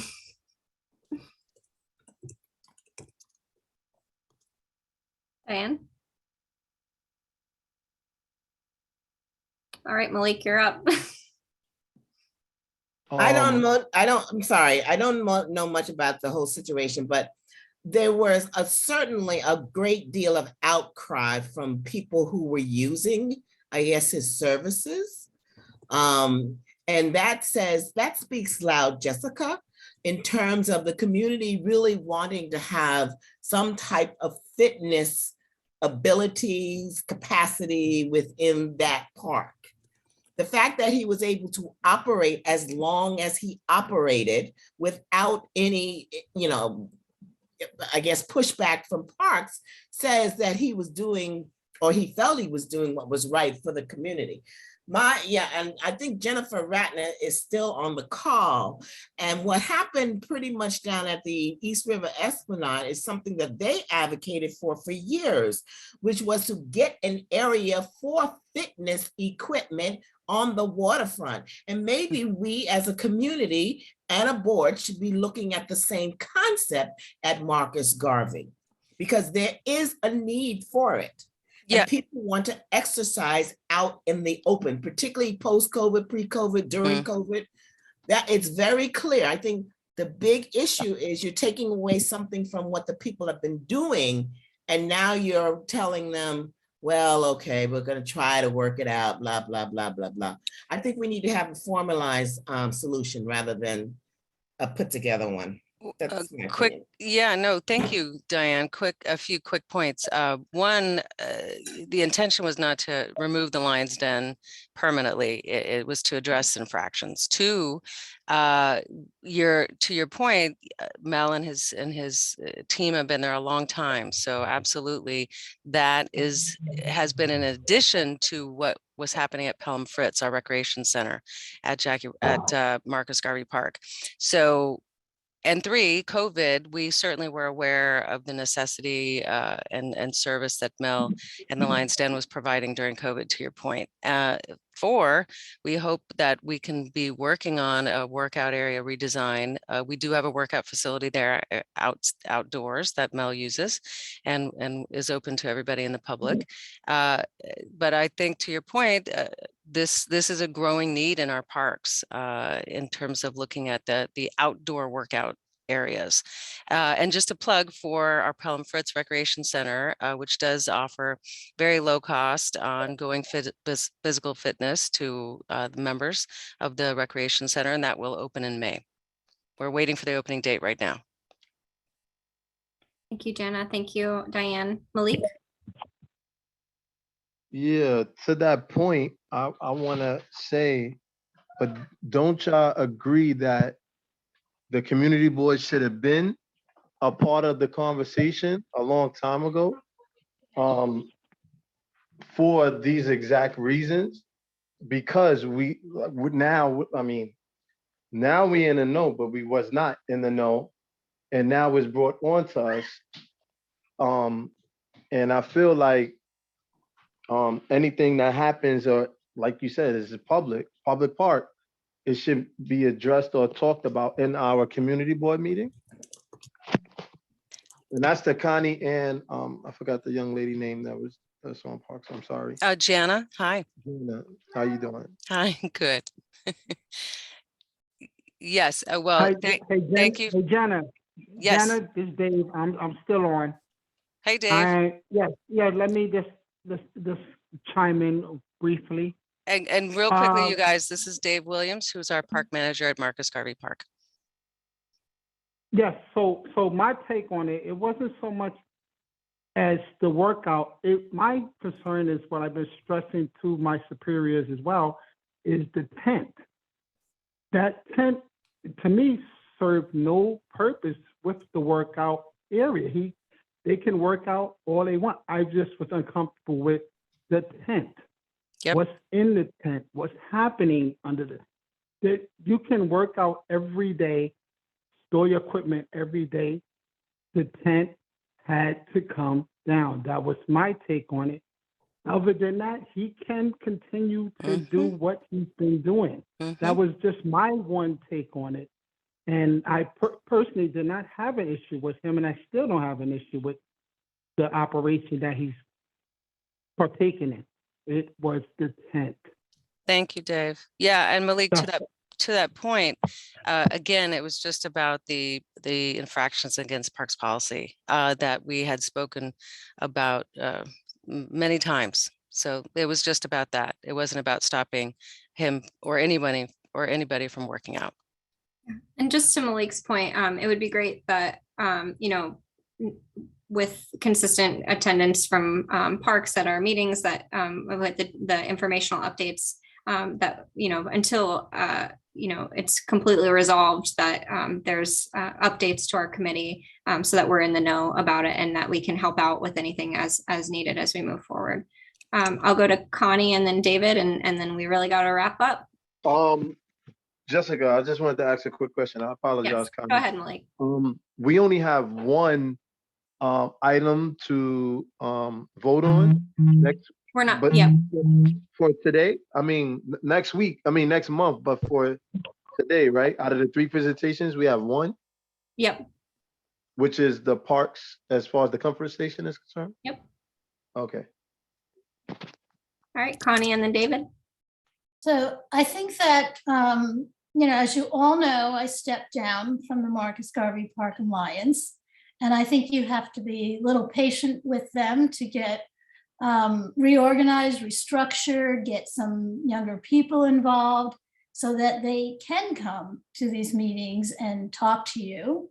I also think it would do this committee would, it might be a good idea for this committee to reach out to them and invite them. As Francis did with me many, many years ago. There really is no one to come and report to the community board at this time. There will be eventually, but that's going to take a little bit of time. And like I said before, there wasn't something that was happening here that is something that would have been normally reported to the community board. What's happening in Marcus Garvey Park is this wonderful positive thing where hundreds of people come and work out there because there is fitness equipment, calisthenic equipment for adults. And that's been going on for 20 years. So anyone who tells me they don't know about that, it's impossible not to know about that. This incident that happened recently really just got blown out of proportion. There really wasn't anything for someone to come and tell you about. Jana shouldn't have needed to come and tell you about it. At a monthly meeting, there were a bunch of tents left in the park by other park users, not by, these were tents that were literally left in the park, and the people working out in the park said, oh, great, we can keep our stuff dry if we, put it under those tents. The tents were left in the barbecue area. And then, unfortunately, there's too much stuff, junk being left in Marcus Garvey Park. There was a stoop sale this past weekend. Everything that didn't sell was brought over to the park to be thrown away. And this is an issue I have with my neighbors. Literally my next door neighbors think the park is a dumping ground for all of their junk. And then all of a sudden it became Mel's stuff. It's not Mel's stuff. Mel's not operating in the park. He's working out in the park along with a couple of hundred other people. And it got nicknamed the Lion's Den. There's nothing formal. There's no organization. There's no group. It is this organic thing that happens when people program parks the way they need them to be programmed. And as far as a adult fitness area, the one that is being built on the Harlem River Greenway it's being built there primarily because I requested it to be built there. And I use as an example the amount of people working out in Marcus Garvey Park and in Thomas Jefferson Park. And again, it's showing up for those meetings where people are asking for design input. So yes, we will have an adult fitness workout area, and it is strategically located under the bridge so that there is no need for tents. There will be a shade structure. If you work out, you need shade. Anyway, just to keep it short and let everybody go home, I'll be really happy when I don't have to talk about this any longer, because it's really something that was blown way out of proportion. Yeah, I understand it was blown out of proportion, but I think it was still important for us to acknowledge it and speak about it today. So I think I agree, and I'm glad you did. Great. David, and then Xavier. And then we really got to wrap it up, y'all. Yeah, I just want to say, Jessica, I sent you a few pictures of some outdoor equipment that's built in Carver NYCHA houses down on 103rd Street, where they've done a really great job with workout equipment that can be outside. And I think, you know, the more that we create these spaces, especially for people who can't afford $60, $70, $80 gym, you know, a month and whatever, you know, those different costs, that this is really a great opportunity. And, you know, I say, how do we incorporate some of the programming around with children so we learn about healthy and working out and how to do it, you know, constructively in that way as well. But, you know, as it's been developing, I think it should continue. I think we should find a way to support, you know, the workout equipment and that stuff. And, you know, look at the stuff that I sent from, you know, that they put in NYCHA. It's really great over there. I saw it in another place. I don't remember where, outside of Manhattan, but, you know, I think those are things the community needs, especially gym tuitions are very expensive. So, you know. And David, real quickly, I'll just add to your point, which is a great one, that as Connie knows, you know, Marcus Garvey Park, that area where Mel is and the Lion's Den is, that whole area, we're hoping to find funding to upgrade soon, because this new design, the new designs that come into parks like Fort Washington at 190th, Jacob Javits Playground, you really see the workout equipment integrated in a really great way with updated equipment as well. So great point. Thank you. Thank you, David. Thank you, Jenna. I'll recognize our chair, Xavier. Evening, everyone. This has been a very productive meeting. Had to pop on and off because I've had work calls. Jessica and I spoke very immediately after the incident, as I did with Keiko Jackson, who's president of 20th Precinct Community Council. And I think, and thank you, Connie, very much for being an advocate, being engaged with us. I value every member here. And I think the larger construct that many of us have discussed over the course of time is that the community board, part of our purpose and our charter remit is to be engaged, to be on the forefront, to be looped in at every stage, because in many ways, shapes and forms, we are that webbing that connects all of the agencies, all of the organizations, all of the vested parties and stakeholders. And I think that's, it allows us to be preventative in our application versus reactive. And I'm hoping that going forward from this, and yes, I realize that some of the things, as the dust settled, that we were able to see, okay, these are the lines, like you just explained, oh, they just started using them because they were abandoned, and there was a lead time for saying, okay, we need this removed, and that even the own video itself was, you know, and again, coming as a producer and creating points of view, it started midstream with what was reported out. And instead of those people who were doing so saying, hey, community board, hey, other stakeholders, are you aware of X, Y, and Z? We were not afforded that opportunity to prevent a kerfluffle, if you will. And now we were put on our back foot, and a lot of energy was spent in directions that weren't needed and necessary at this point in time. And rather than saying, oh, well, we can get this solved right away. Yes, we can get the funding. So I think it's good for us to have this conversation, air it out, and say, listen, please, all of us, let's work together. Please bring the input, and so that way we can better align ourselves. And I think having all those members, even those that are here or not at the discussion tonight, should come back and speak with us so we can build those communication lines. And we can hopefully in the future prevent situations such as this. But again, I applaud everyone for being here. I'm glad to hear that there's a pursuit of funding, programming. Every park's slightly different, and they'll be programmed accordingly. David, thank you for calling out Carver. I remember when they launched that opening over there. It's a beautiful space. Still working on my pull-ups. Yeah, so that's it. So thank you very much for being in the space. Jessica, I'm gonna be quiet now.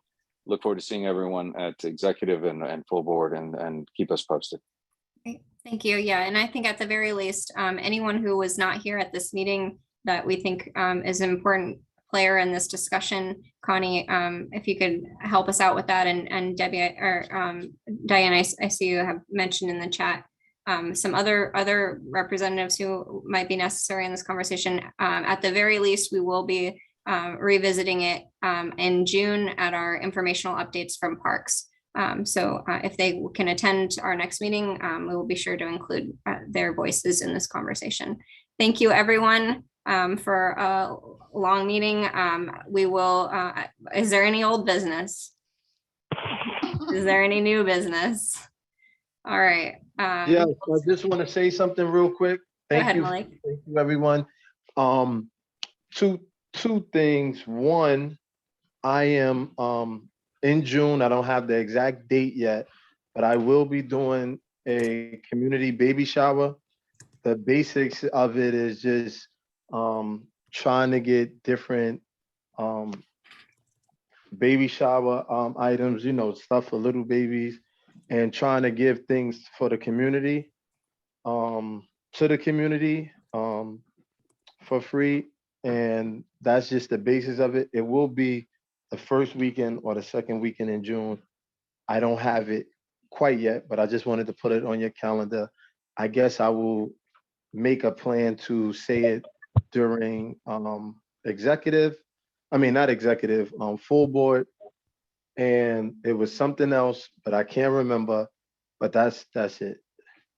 Malik, can I ask you a quick question? Gianna here, Harlem Parks Administrator. Are you hoping to hold that at a park? Because your deadline for applying for a permit is coming up. Fortunately, I have two parks that I always get the permit for, each one teach one. I'm Okay, great. McCullough, so Bob McCullough is my father. Oh, wow. Yeah, so that's one. That's great. But normally I have the luxurious presence of doing it with Uptown Grand Central. They normally let me use their space as well. Nice. So, but I should be fine. Great. One way or another. I think I have enough friends to help me out with a location. But Well, thank you. You're welcome. You're on the Parks Committee at CB11. You should be good anyway. All right. Well, thank you, Malik, for that announcement. And I'm looking forward to the exact dates. Angel, go ahead. Yeah, I just had 10 questions that I wanted to answer Good. in no particular Okay. order. You ready for roll call? Yes. Okay. By the way, for those of you that like sports, the Rangers are up 4-2 with 11 left in the third quarter, in the third period. Diane Collier? Nice. I'm here. That's a long way to go. Yeah, but we're up by 2. And for those who like cats, watch Jessica and her beautiful cat. Won't leave me alone. Jessica Elliott? Present.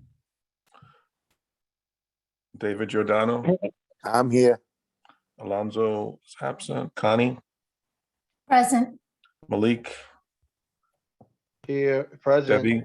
Thanks. Debbie? Natasha, excuse Michelle? And Jordan? Present. Go Rangers. There you go, Adam. Great. Yep, you have quorum. Thank you. This meeting is adjourned at 9:21. Thank you all. Thank Good you. night. Happy Thank Mother's Day. you. Happy Mother's Day. Happy Cinco de Mayo. Hiccup.